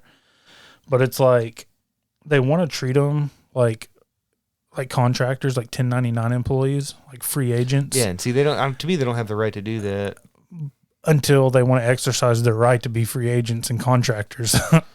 And then it's like, okay, no. And you can't blame the people because it's a $25 million purse with first place getting $4 million. And if I got a shot at $4 million, why can't I go get my money? But there's that moral obligation. Like, do you want to go participate in a place where all these I think it's because it's in Saudi Arabia, and you got the whole Jamal Khashoggi thing, which he was definitely murdered inside that building at the hands of the Crown Prince Al Samani or whatever his name is. Like, yeah, they fucking killed him. They chopped him up, and they probably buried him or put him in acid or something. But yeah, they killed the fuck out of Jamal Khashoggi. All right, so baseball. Rangers are currently 26-30. They're third in the West. They kind of heated up there for a while. It's fun watching them, though. Martin Perez is having a resurgence. Dude. Like, he won, like, AL Player of the Month for May. Like, he's got, like, a .67 ERA. It's ridiculous. I think we need to have Brady on at the All-Star break to kind of give us a recap. So, shout out Brady if you listen. Yeah, because right now I heard on the radio, like, that he's, like, our one guaranteed, basically, All-Star appearance. And they were talking about, who else could make it. So this is where Brady would shine for us because I got nothing. Seager, I know. No, they said Seager ain't got a chance. Well, I know Seager, our two big acquisitions was Seager and Marcus Semien. And I know Semien. He's been on a good tear, though. I know that. I know he was on a slump, though, for a longest time. Right. And he's starting to heat up a little bit. And that may be new ballpark, new surroundings. Blah, blah. I chalk it up. I mean, I wish Brady was here now because I'd say how many years was he signed for? Because, you're 2 months into a 5-year deal. Yeah. I'm not worried about it. He's gonna get a swing back. He's gonna get back into it. But yeah, I just can't watch any baseball because I don't have fucking Bali, which is stupid to me. I can't watch Rangers, Mavs, or Stars. Yeah, it's very frustrating. So my wife loves it, but it's frustrating for me. I think me and you need to sneak off one day and go to a game because, like I said, we got Father's Day last year. I got $8 tickets. That's amazing. I think me and you just need to sneak off one evening and go to a game real quick. Don't have to ask me twice. Okay, I'll figure out a game. Quick. Go ahead. I got a World Series prediction here. I think it's going to be a Subway Series. Oh, that'd be cool. Yankees, Mets. That'd be cool. Yankees are just like on a historic pace. I know that. Yeah, they're on pace to win like 118 games. Last I saw was 117, which is still a record. So, 117, 118. But Joey Gallo is struggling. Any chance we can get our boy back? Just let us have our boy back. Well, I don't think he likes being in New York. Well, I think he liked being here. He probably likes it because he's like their 7th best hitter right now, and he's okay with it. He doesn't have all the pressure of being like, you're our cleanup hitter. You're going to have to get 20 RBIs this month. They can be like, hey, you're batting 7th today, dude. And he's like, sweet, I'll see you out there. I know if I was him, I wouldn't mind. It's like, hey, you want to win a World Series and basically hit in the bottom half? I don't give a shit. I'm still going to make how much? Hell yeah. I just miss Joey Gallo. Oh, yeah, he hit ball far. He hit ball far. Okay. So next one. Got your soccer questions. I'm going to let you cue it up. With the World Cup coming up, I'm going to try to give us a World Cup kind of related segment for all you guys who maybe aren't soccer fans or don't know what to watch or have questions. You can tell I'm going to give you the 10 must-watch group stage games for the World Cup. I've got my list here. In no particular order. Obviously, for me, all 3 of the U.S. games, which we do know the third opponent because we were waiting on the European. Yeah, I saw Ukraine lost. Yeah, the Wales beat Ukraine on 1-0. That was emotional too at the end, man. Well, they're playing for the country. I know, man. exactly. That's where you can really tell. I was rooting for them, but I didn't want to play them because they're obviously the better team, and I don't want the added pressure of having to play Ukraine at the World Cup when they're fighting those guys are literally fighting a war, know. and they're fighting. They have the entire nation on their back. Not in the sports sense, but in a literal sense. I just didn't want that. Oh yeah, they're like a beacon of hope for the whole country. But I was rooting for them. But I am glad we got Wales because to me that's a much better matchup. It's not. It was the second best option, second best outcome for us. Number one would have been Scotland because they're not that good. But first on my list, it's going to be a great day. It's November 25th. England, USA. It's the second group stage match for us for each team. It's Black Friday, so Thanksgiving you're going to have Cowboys, and then the next day you're going to have USA England in the World Cup. It's going to be 2 fucking great days of sports for me. I just got goosebumps thinking about it. I think I'm going to have people over. I think Ryan's already in. You're more than welcome to come over. Have they don't know times though yet though, do you? Yeah, I know times. I didn't write them down though. It's not going to be like a weird time though, I think it's going to be like 10 or 11 a.m. Oh, that's not weird. I was thinking like 3 a.m. No, I think it's like 10 or 11 a.m. Cool. So England, USA for obvious reasons. The next one is, and these aren't in chronological order, or any order. November 30th, Argentina and Poland. So you've got Leo Messi and certainly his last World Cup versus Poland, who's got Robert Lewandowski, who's arguably one of the best goal scorers in the entire world. So that's going to be a great game. November 26th, this is the third one, France, Denmark. France, returning champs. They've got 3 of the 5 best players in the world. Versus Denmark, which, if you remember from the Euros from last summer, when Christian Eriksen had the cardiac event on the field. I was going to say, that's the only thing I remember about the Denmark team. Is he back? He's been playing for a while. He's already made his return to club football. That's so good. Seeing him at the World Cup is going to be inspirational. The fourth one, November 27th, Spain v. Germany. 2 powerhouses on the world stage. Germany, they've won the World Cup a handful of times. Spain's won. The fifth one on December 1st, Croatia, Belgium. They still may be ranked number 1. If not, they held the world number 1 ranking for a couple years. Croatia, they were in the final of the last World Cup. Number 6, November 28th, Portugal, Uruguay. Portugal, they've got Cristiano Ronaldo. So anytime he's on, that's must watch. Number 7, November 23rd, Belgium v. Canada. Canada is making their first World Cup appearance in 36 years. Since 1986 was the last time they made it. I'll be rooting for them. You said Belgium, though? Yeah, they're playing Belgium. Oh, they're going to lose. They might, but they might not because Their Canada. golden era's over. It's at the end, and Canada topped the group in qualifying over us and Mexico. So that's true. I remember that because you were like, "What a fucking weird." It's a weird deal. They've got a really so they good not team. Qualified. They've got one of the best left-sided players. By finishing that high in qualifying, does that help you in the tournament going forward? Are you like the 1 seed in your group? No. It's all pots based on. They were a pot 4 team, so they're the last team to be drawn into a group. But how's that matchup go? Like, is say we're in our group with who's all in our? Us, England, Iran, and Wales. So, is there like a seeding to that? Say like the number 1 plays the number 4 and 2 plays 3. No, there's no. There is, but it's really complicated, and there's pots and balls that they draw out like a lottery system. It's weird. Well, I guess that's fair. Keep it random. Yeah, Canada, Belgium. That's going to be a great game to watch. December 2nd, Cameroon and Brazil. Brazil. Is Cameroon good? They're really physical and fast, so they're going to be able to. That's probably shitty to play against as like an opponent. Well, not if you're Brazil, when you can just out pretty them with. They still got the play. Neymar. They got Neymar. Yeah. They got a couple of other exciting young players. November 29th is Wales, England. It's a matchup that goes back a long, long time. Win it for Diana. And the last one, Mexico and Argentina. Mexico on their way down. I expect them not even to get out of the group. But it is a good matchup with Leo Messi. Again, it's his last World Cup, and you go back, talking about the Manning Brady thing, not appreciating stuff like this World Cup. You need to appreciate because the best 2 players probably ever to play the game. This is going to be their last time at the World Cup. That sucks because I'm just now getting into soccer, and that's like Leo Messi and Cristiano Ronaldo. It's going to be their last time playing in a World Cup, so it's kind of all their group stage, all their games are going to be must watch for me. Yeah. I watch every game during the World Cup, so but yeah, so that's kind of the 10 must see group stage matches of the World Cup. And what day is it? It goes from the 26th, November 26th to like December 3rd or something. So it's like a week of action, the first round. Yeah, it's like 2 weeks. Oh hell yeah! World Cup. I just wanted to know when it starts. Let's see. Let's see if I can hook you up. It's November 21st. Oh, but we don't play until the 26th? Yeah, because so many. We're in Group B.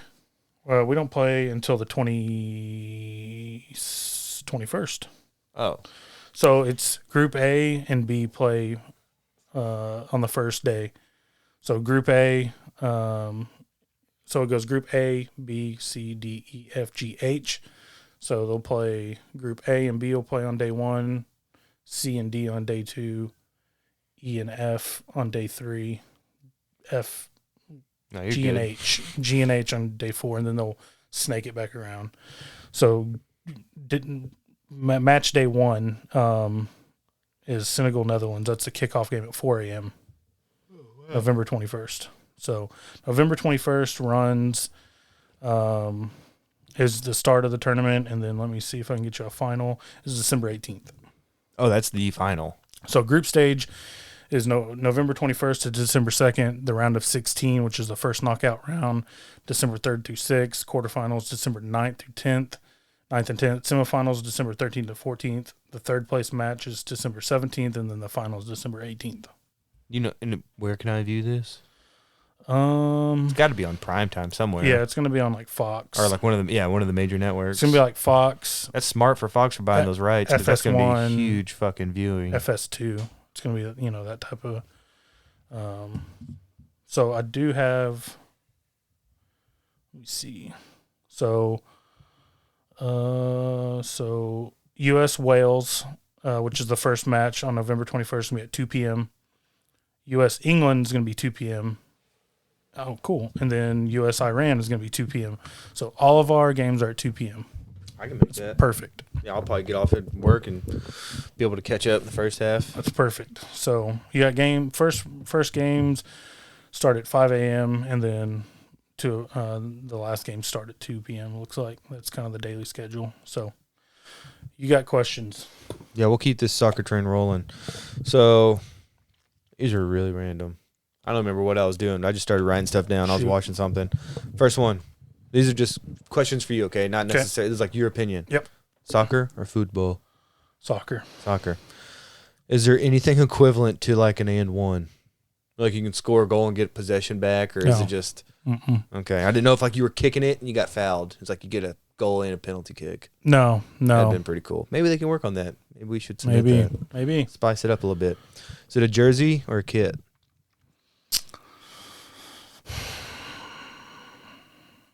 It really doesn't matter to me. I feel like if I say kit, I'm trying too hard, and nobody I know would know what I'm talking about. Except for me. Except for you. Just like with cleats versus boots. Oh, you call them boots? Like over there, they call them boots because back in the day, like the dock workers, they would play in their fucking boots, and they would just screw in like studs or spikes to the bottom of them. So they were called boots. Till this day, they were called boots. That's a cool story, though. Yeah. Who's the dirtiest player of all time? Oh, shit. Marco Materazzi. That's a cool name. He's Italian? He's the guy who provoked Zidane into headbutting him in the World Cup final in 06. Oh, wow. I actually remember watching that because that was like one of that guy's last, or was that his last game? There's an iconic shot of him walking past the World Cup trophy with his head down when he got his red card into the tunnel. That's Zidane was just a master. Like, if you watch that game, the dude chipped a penalty. He got a penalty. He took the PK. He did a Panenka, which is named after the first dude who did it. Most penalties shots you see, they're either driven hard or they're placed with placement. He chipped the goalkeeper That's probably a ballsy kick too. In a World Cup final, bro. Yeah. Size of fucking bull balls, dude. And he was a maestro, man. He was one of the best ever, and it just sucks the way it went down for him. I think Mogwai made an album, and I think it was on a documentary for him, and they made the music because I remember his face on the cover, and he's kind of got that head down, so he got baited into that, which is a smart move by the other guy, though, right? Yeah, he talked about his mother or sister taking his sister, but man, you got to get used to that. I was gonna say that's a dirty way to do it, but or something religious, because like Zidane, he was French, but his background was, I don't want to get that wrong, but he had a religious background. Yeah, something where he came from, where his parents were from, something about a religion, something like that. But he got baited. Marco Materazzi, he was probably one of the dirtiest players of all time. So who won that? Or Italy did in 06. So it worked out in penalties. For him. Yeah, they ended up winning. Oh, that sucks. So not only did he get ejected, but he lost that. He lost. Game. Yeah. Yep. You got a greatest single game ever in your memory? Was it like a World Cup final?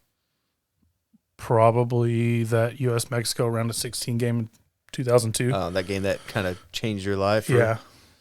All right. This is just an example. Who's the Yankees, Lakers, Cowboys, etc. of European soccer? Man U.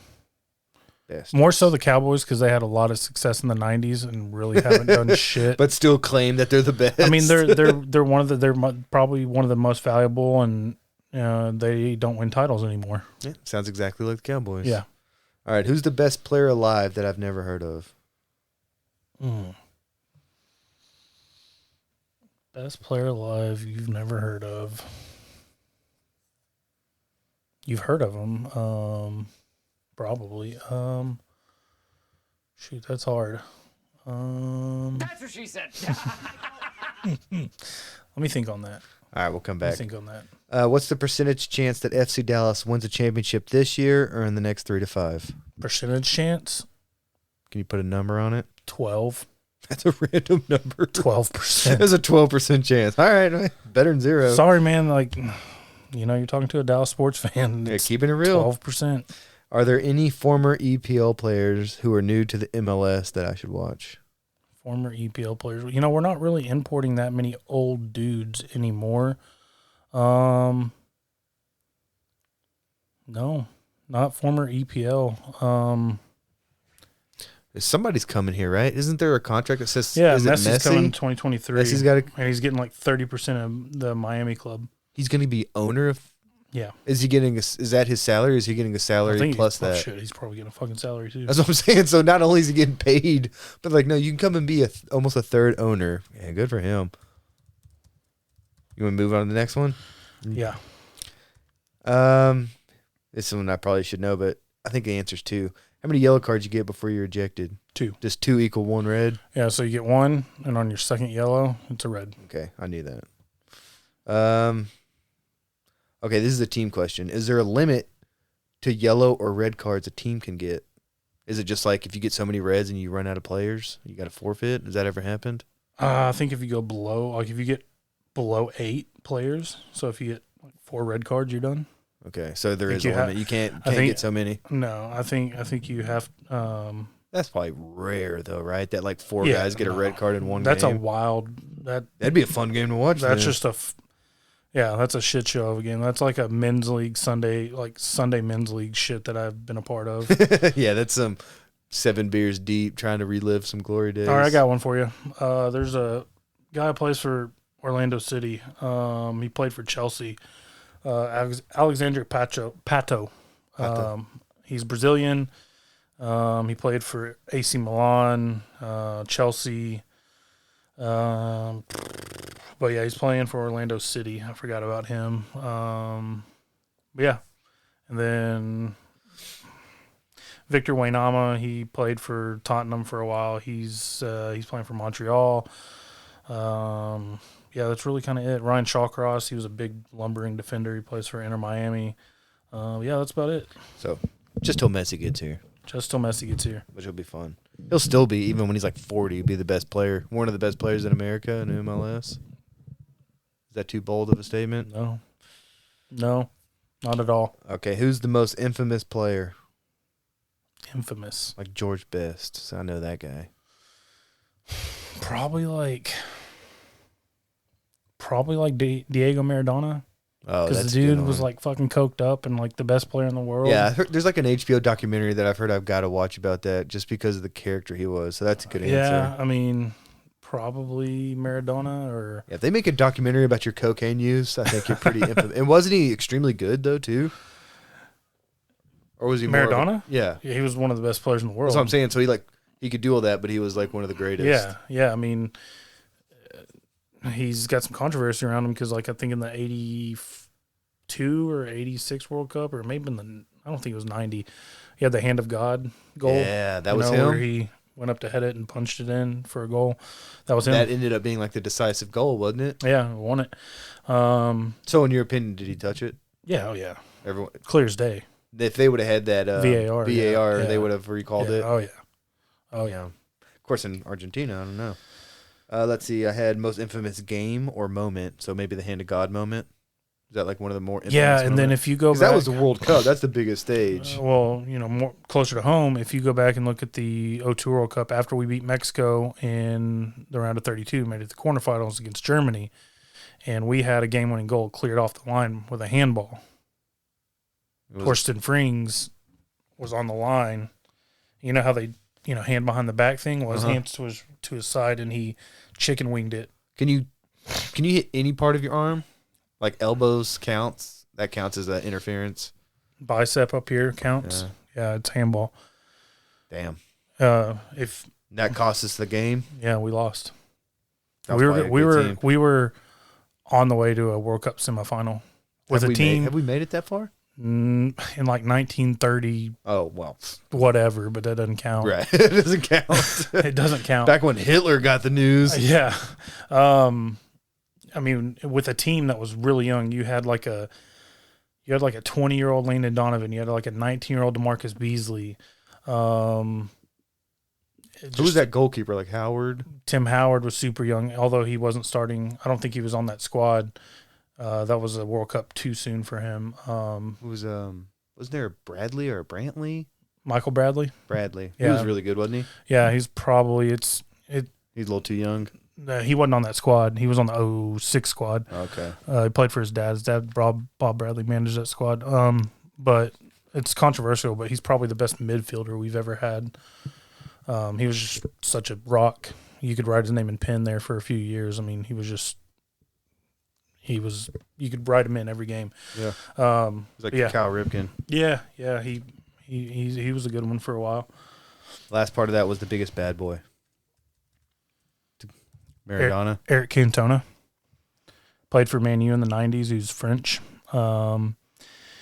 He fucking did a flying like judo kick into the stands and fucking like donkey kicked a fucking supporter.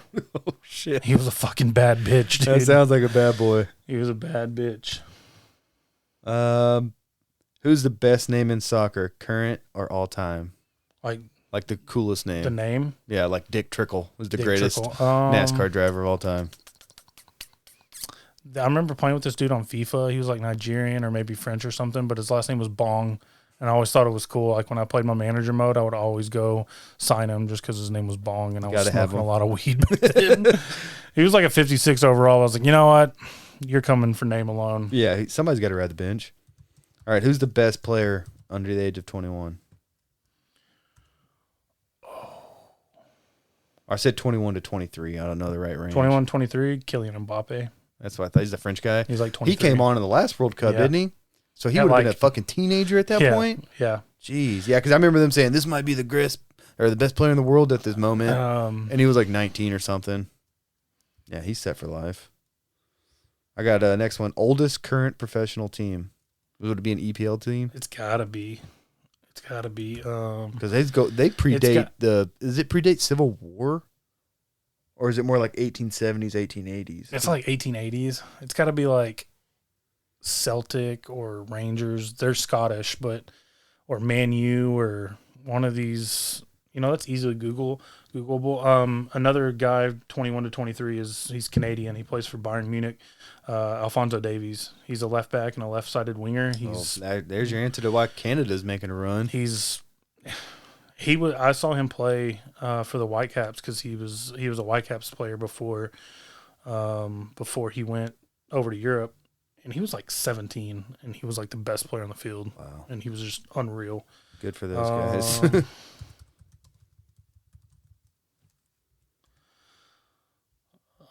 Oldest soccer club in the world is Sheffield FC in England. They was founded in 1857. Golly, they do predate Civil War. Yeah, They're not in EPL, are they? Yeah, well, they've split. Now it's Sheffield Wednesday and Sheffield United. Oh. So they've split. But yeah, let's see. So the oldest French club is Le Havre, 1872. Second oldest club in Germany is Hanover.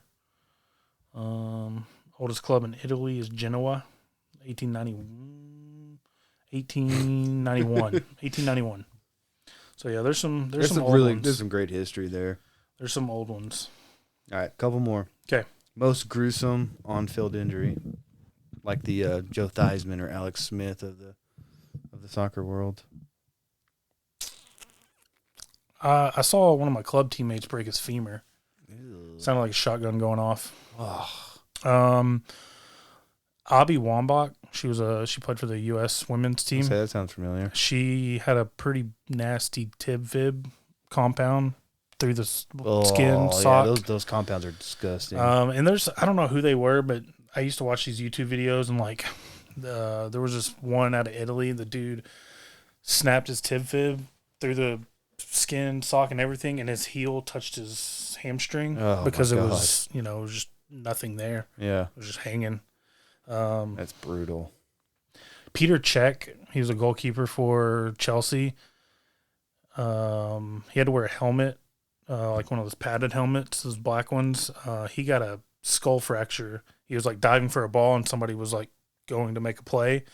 They like landed on his head with like their knee, and he had it's like a skull fracture. And then, it wasn't an injury, but, that thing with Christian Eriksen last summer with the cardiac event, that was probably fucking scary. That might be the most gruesome on-field injury, even though it wasn't an injury during play. And then there was that guy in Brazil, that fucking referee that got his fucking head decapitated, his head put on a spike. Okay, well, that's your most gruesome. Shit, why don't you start with that one? Buried the lead.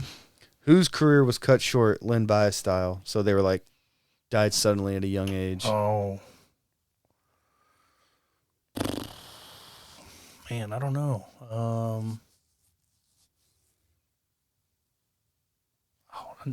His name is escaping me.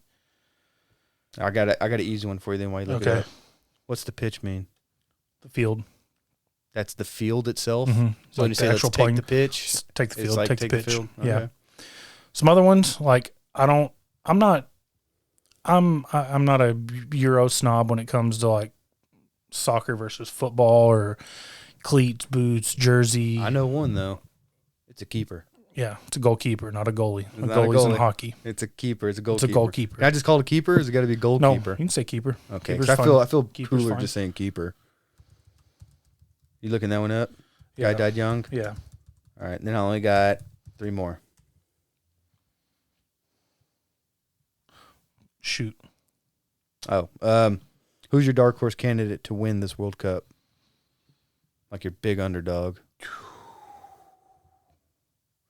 See, and it's hard in world football because there's not that many underdogs that can do it, but probably Croatia. I think they can get back there again. They got my guy Luka Modric. Modric. That was close. Yeah, Luka Modric.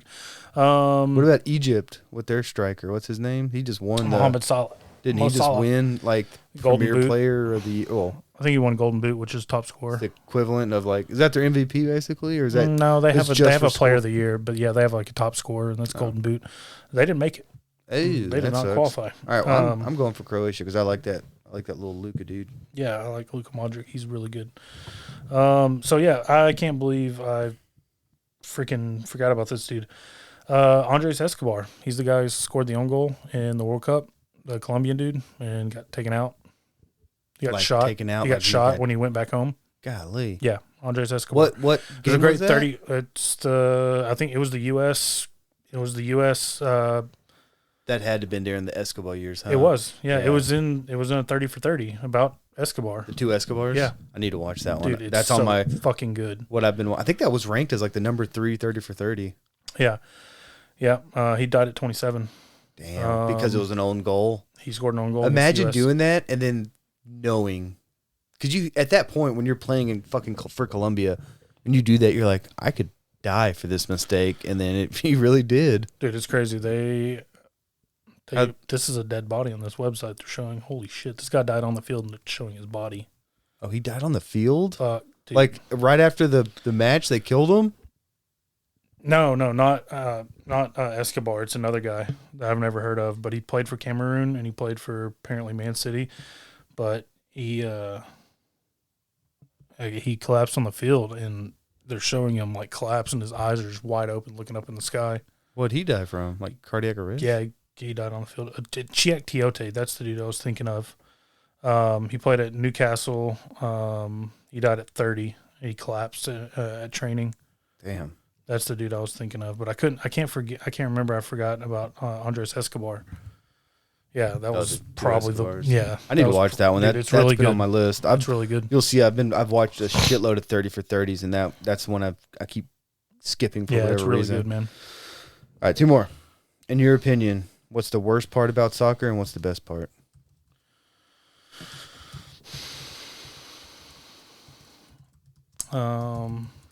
Excuse me. The worst part is the theatrics, The flopping. the flopping. Yeah, that's a good. But, you know, answer. you're seeing that more and more in other sports. Hell, even in football. You know, with PI and I you saw know, Draymond flop. yeah, like, basketball. big time, like, Basketball's the other one. That was, like embarrassingly bad flop. And the best part, probably that it's a world sport. You Biggest know, sport in the world. you can, and I've had this situation playing. You know, it was more guys.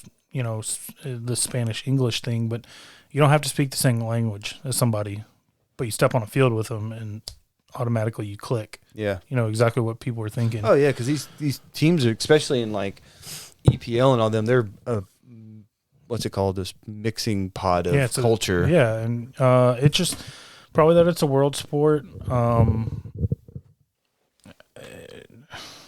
The history of it, you know, it dates back to, like you said, Civil War. Civil War. I love the Open Cups, the kind of cup competitions of it, where you have 4th or 5th tier teams playing in the same competition as like Man City and Liverpool and Chelsea, and there's that hope and that chance that they can make this Cinderella run, and you know, It's like the NCAA tournament in basketball. You're on the level playing field, and it's survive and advance. or it's, you know, the U.S. Open in golf. You know, you got a guy that qualifies as an amateur, and you know he's within striking distance on You play your best Sunday. game, and you could be Yeah, a champion. yeah, and so- on any given day. That's what I like. I think what I like most about soccer is the tournaments that they play and the passion it brings for countries. Yeah. Because when World Cup starts, I was never a big soccer fan, but I'd always watch that. And now you realize, like, damn, these other countries, like, this is it for them. This is what they've been looking forward to for 4 years. Yeah. Let me go back to the best player under 21. One guy I completely forgot about is Erling Haaland. He's a Norwegian striker. He plays for Borussia Dortmund now, but I think he's going to Man City. He's 21. I think he got like a $90 million transfer to Man City. When those transfer happen, does that go to the club or to the player? To the club. So That there's sucks. there's two transactions that go on. You have to negotiate with the club for the rights to the player, and then once you have the player, you have to negotiate with them on their weekly or their wages. That's like what their we did contract. with Yu Darvish. Yeah. That was my first introduction to all that was when we got Yu Darvish. Yeah, and then there's players like Phil Foden. He's an attacking player from Man City in England. He's 21. Jude Bellingham, he plays for Borussia Dortmund. He's 18. He plays for England. Vinicius Jr., he's Brazilian. He plays for Real Madrid. So yeah, there's a bunch of young kids. Alphonso Davies is 9 on this list. It's just crazy to see a Canadian on there. Yeah. The Canuck. But yeah, we spent way too much time on soccer. All right, I got one more though. This is it. Go ahead. When we go into an FC Dallas game? Whenever, dude. I'm ready. I'm ready. So what was that? 30 minutes on soccer? Yeah. What was that? I sent you a screenshot of the schedule. There's one with like a drone show that seemed pretty cool. I think that was maybe the Galaxy game. That would probably be a heavy, like, they might drive the price up though because it's LA. I'd rather go to a game like playing the worst team. We have a better chance of winning than going to see like LA Galaxy or, you know. We've got a pretty good chance to win every game. I mean, we lost 2 coming into the break because there was an international break for, you know, these international friendlies that have just happened. But before that, we were on a good run of form. And I think the break came at the right time for us because we had a bunch of games right close together because we had an Open Cup game mixed in with our league games. I think the team was just tired. I really like the new manager, Giovanni Reyna. I forgot to mention him. He's 19. He plays for US. He's the son of Claudio Reyna, who was a badass player for us back in the 02 days, that World Cup run. That's cool. It's cool to have like a legacy on the team. Yeah, Claudio Reyna. But yeah, no, I'm down whenever you are. I think we need to hit up FC Dallas and Rangers game. Honestly, I'm feeling more of a FC Dallas game. Let's go. I'd love to go to either. Don't get me wrong, but if I had to pick one, I'd go to FC. I'll start looking for tickets. What's your cap on money, like per ticket? I don't know. What's an average? Like $60? Oh no, we can 100? No. Oh, I thought you meant go up. No, we can get in. Shit, there's 3 Americans on this fucking list. That's cool. Yeah, we can get in for we can get good tickets for like $40. I'm down. Out of the sun on the east side where the shade's at. Let's We go. can get some Jersey Mike's on the way You better up. not get Jimmy John's, you piece of shit. There's a Jimmy John's ad right here. That's why. Well, you can throw that in the dumpster. All right, so yeah, that's. All I'm gonna have a little World Cup related little list or something for y'all to watch out for as we get closer and closer to this World Cup. Yeah, and if you don't like soccer, well, sorry. Eat We're dicks. gonna keep talking about it. All right, so let's wrap this up and let's talk about what we're watching and what are we listening to. Okay, I'm ready. Go for it. Am I going first? Yep. I guess I'll do. What am I watching? This is on Netflix. Obviously, it's season 4 of Stranger Things. I think it's the best season yet, and I love that they do a great job of setting it in the 80s and give you that pure nostalgia. And then that's like the first episode or 2. You know, it's like setting it up in their time period, and I just love movies like that and shows like that can take you back. And then the story really starts to take a hold. And like I said, this is first 7 episodes were the first part, so there's a part 2 coming out next month. And to me, it's shaping up to be their best season by far. Like, I just love everything about it. Can I tell you something? This probably won't shock you. Never seen it. Oh, well, you're an idiot. That or Game of Thrones. Never seen it. I've seen most of Game of Thrones. I guess I just got burnt out. I don't know. I burned through Stranger Things, the 7 episodes in like a week. I would stay up and watch an episode, and they're long too, man. The finale, or not the finale, the mid-season finale, I guess, was like an hour and 40. So each one was like over an hour. But highly recommended. I'm sure a lot of people already watched it. Also on Netflix, it's called Keep Sweet, Pray and Obey.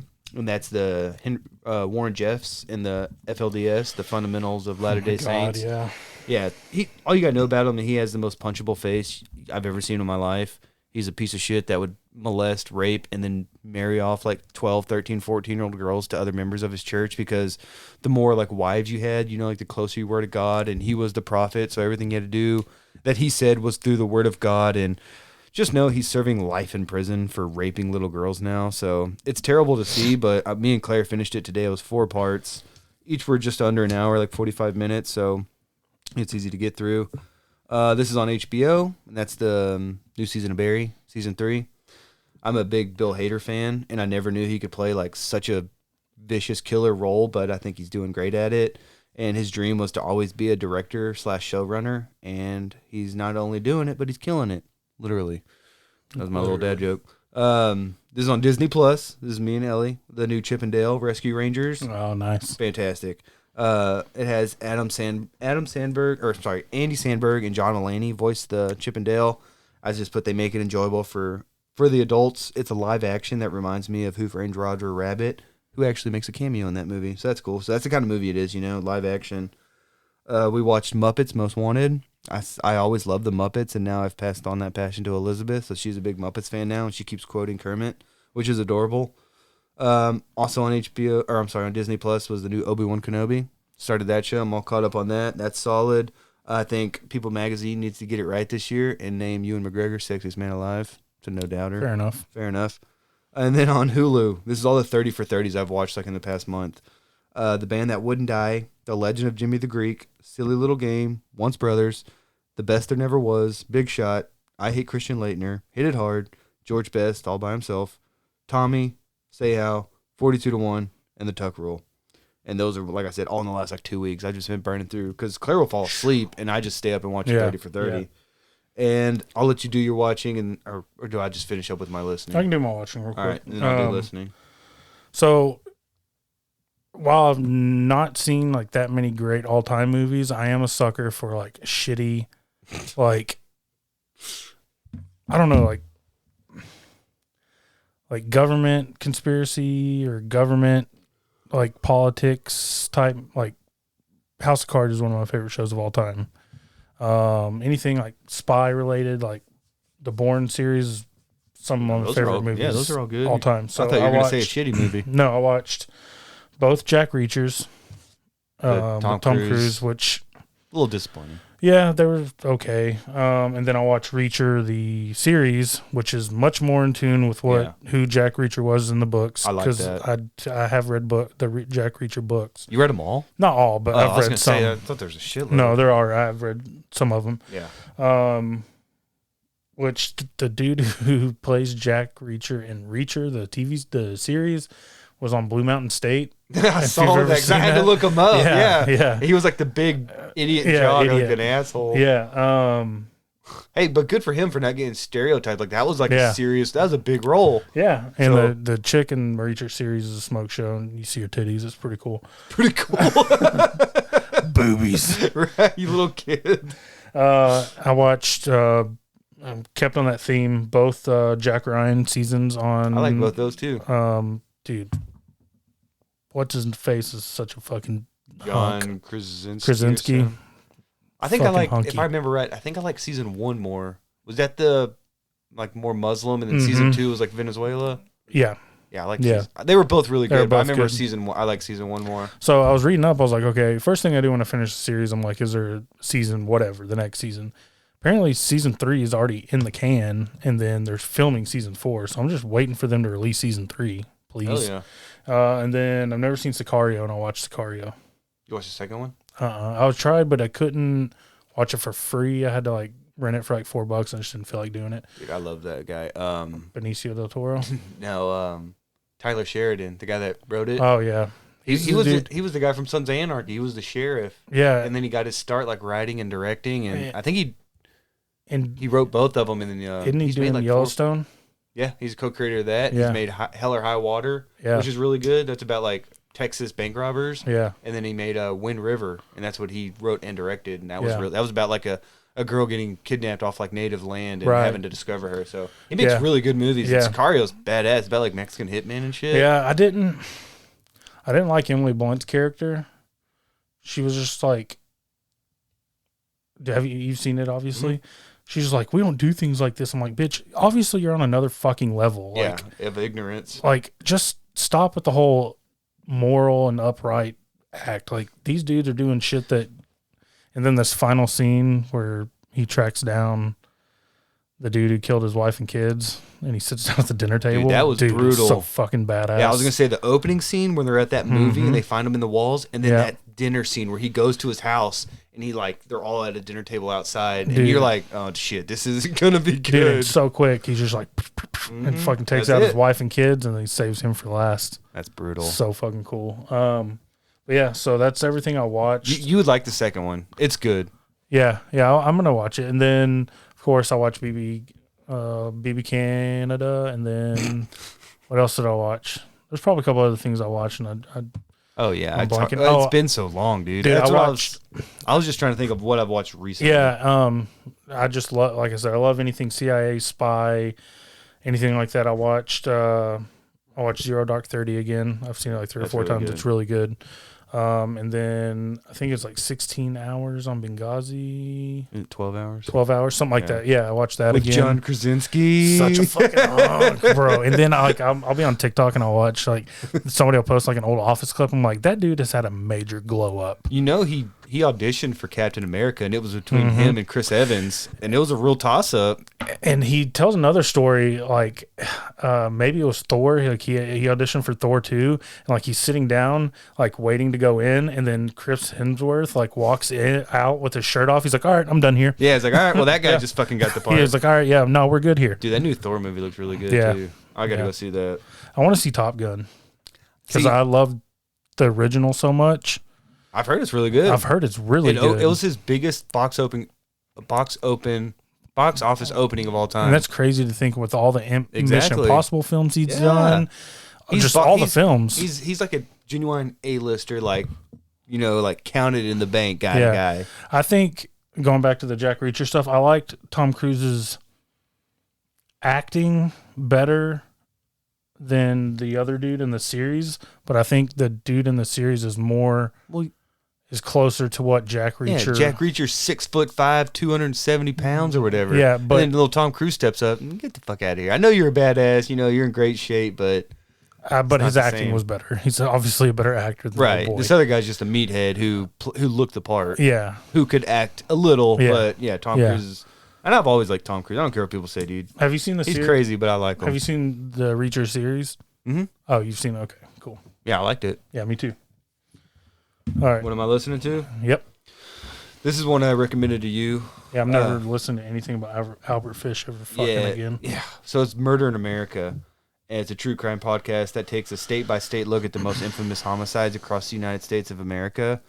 And Jack Reacher. Albert Fish was New York, right? Yeah. And if you don't know, I would start. Well, I wouldn't start with that one because you'll never listen to it again. No. He was probably the worst dude to ever live. Like I'd put him ahead of Hitler. But it took no skill to do it when he was doing it.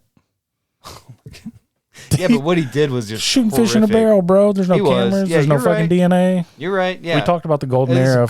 Era of serial killing, dude. But what he did to people, especially like boys, was very horrendous. And like special needs people. Yeah, like he picked. Yeah, that's what he picked was black people and special needs because he figured no one would care or miss them. Which is fucked up. Same reason, like modern day or closer to modern day killers pick prostitutes. Yep, you're right. Because no one would miss them or no one would report them missing. Yep. But yeah, they have a whole bunch of cases from all across the country. So it'll say the state and then a little case about it. So there's a whole bunch to pick from, and I really like that one. This one's called Heidi World. It's the Heidi Fleiss story, and it says how an ambitious LA girl, Heidi Fleiss, rose to become a Hollywood madam in the early 1990s, and how she fell into the hands of America's sexual hypocrisy. A kaleidoscope look at sex, drugs, glamour, and corruption in Los Angeles. So she was basically like pimping them hoes. Mm-hmm.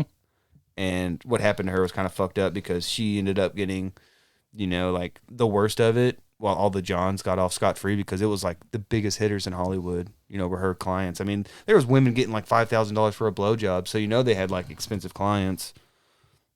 This one's called The Superhero Complex. It's called When Darkness Falls Over Seattle, a masked crusader emerges from the shadows. His name, Phoenix Jones, a charismatic cage fighter, hell-bent on ridding the streets of crime. Welcome to the world of real-life superheroes, ordinary people who put on outrageous costumes and head out to fight crime. Phoenix's team of superhero sidekicks have all turned against him. They say he's no hero, and in 2020, it's Phoenix who finds himself on the wrong side of the law. So is Phoenix a model citizen fighting for a better world, or is he a fraudster who used a superhero identity to disguise his own crimes? And then this one's called Will Be Wild. It was an 8-part documentary series about the January 6th insurrection, and it has a lot to read here, but it just goes in depth about all that. This one's White Eagle. I think this is my last one. On a balmy evening on late September 1983, 25-year-old armored truck driver sets in motion one of the largest cash heists in U.S. history. White Eagle is a story of that robbery. Join investigative journalist and best-selling true crime author M. William Phelps as he untangles one of the most fascinating crimes in modern history and searches for a man who eluded federal authorities for nearly 4 decades. All of these are on Spotify. Sounds good. I've been getting my conspiracy theory hat back on and really digging back into the Las Vegas shooting, the massacre at Mandalay Bay. Dude, that's something. So I've been listening to, there's a podcast called The Conspiracy Theory of Everything. It's cool dynamic. It's like an ex-boyfriend and girlfriend, but they're still really cool when they started a podcast talking about conspiracies. There's one called I Mean It's Possible. There's another one called Tinfoil Hat with Sam Tripoli, who's a stand-up comedian, and that's like when I want to get really wild. He's like, I mean, lizard people, the whole 9 yards. It's pretty cool. So he's out there. Yeah, he's out there. Let's see. I think I mentioned it last time. Mile Higher podcast. Yeah, that was the one that had the armored tank guy. Yeah. Theories of the Third Kind. They talk conspiracies, paranormal, just all kinds of really cool been stuff. diving in. This is all conspiracy podcast. And I don't want to tell you guys this, but I'm already starting my fantasy football podcast. Oh, you butthole. Yeah. So well, wait till we get off air and give me all the details. No. Starting that, and then, anything Cowboys, like About Them Cowboys now in the off season. This is a really dead time, but they still do it like once a month. So I'm listening to that. And then with all the soccer going on, Scuffed podcast, they cover U.S. soccer. Let's see, the Yank Report. The Yank Report, they do U.S. stuff, and Soccer We Trust is a soccer U.S. podcast. It's really good. So yeah, that's about it. But before we get out, I want to play a clip that was probably put the biggest smile on my face, and I've shared it with you and you and Alex. But let me see if I can get this to work. Hopefully I heard this on the radio. Insane. Let's go to the phones. Let's go to Dan in Connecticut. Lovely place. Damn it. What about now? Here on a 500 phone. Come on now.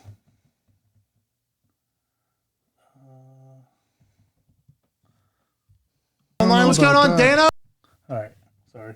Blow everybody's eardrums out. Insane. Let's go to the phones. Let's go to Dan in Connecticut. Lovely place here on a 500 phone. And this is from the Pat McAfee show, for those who don't know, but this is one of the greatest minute and a half clips ever to be produced on television / podcast. What's going on, Dano? Oh, what's up, Pat McAfee?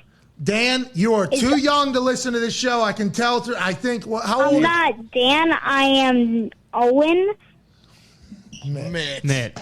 Owen, how old are you? It's so different. I am 8.5.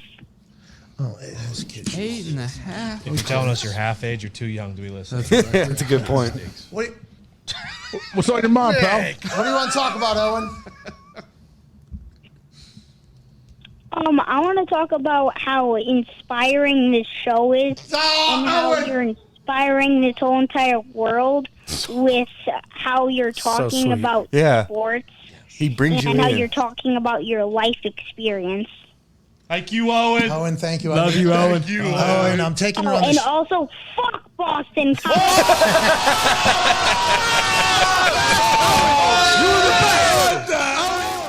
I will let Owen know, if you're still listening, Owen, you're inspiring. Best kid ever. Owen, the way you talk about sports is inspiring. Yeah. I didn't know 8.5 could do that. Shout out Owen. That time. Go, Owen. I haven't seen the New split generation in Connecticut, I guess. the split screen reaction with AJ Hawk. Oh, I'm sure they lost AJ it. Hawk was like, "What the fuck's going on?" No, he was on. He's the defending champion of G Bag of the Day. He's G Bag of the Year. He's got to be. He's got to be. Yeah, he's gonna make 5-time. He's gonna So be I didn't nominated. know, but Boston Connor is on the show. He's the dude. Oh, I thought he was saying the town of Boston. No, Boston Connor. He's the guy at the beginning who's like, "You're too young" or whatever. He's the guy. He was talking about an individual. Yeah. Say fuck that guy. Yeah, fuck that guy Oh in the hell show. yeah, it's even better. I thought he was like from New York, and he's like fuck Boston. No, he's talking about Boston. So that Connor. Owen kid gets down on Yeah, that show. yeah, He's he he's a knows. regular listener. He knows, or he has a dad or an uncle that You fucking know put his him on dad's to- like, yeah, he's like sitting there by the phone. Oh shit! He's so proud of him. But yeah, I just had to play that because man, it made me smile because I love Pat McAfee. Man, I think everything he's done, with his podcast. Didn't he leave football when he was kind of like still good? Yeah, he's still good. And people were like, "What are you doing? Like, you have a career here?" And he's like, "I'm going to go into broadcasting." Yeah, and he's a former soccer player and stuff like that. So Wait, I thought he was a punter. he was. Oh, you mean before? Before, yeah. I yeah. got you. Like And in high doesn't- school, like he was like a top recruit. And is he like part owner of Barstool? Or doesn't he have a I don't connection? think he's affiliated with Barstool. Oh, I thought he. I think he's just the Pat McAfee show. Oh, well, good for him. He's got his own thing. Yeah. Yeah. So no, I just thought that was really cool, really funny. I shared it as soon as I found that with you and Alex in the group chat. But I think that's gonna be it. I think we're gonna wrap it up. Man, it feels good to be back. Thanks everybody for hanging in there, hanging with us. We're gonna get back on a schedule. I know we say Oh that yeah, famous well, last totally. We'll totally be back in 2 weeks. Don't 2 worry weeks. about it. Oh man, but thanks everybody. But for Matt, And I'm Andrew. we're out.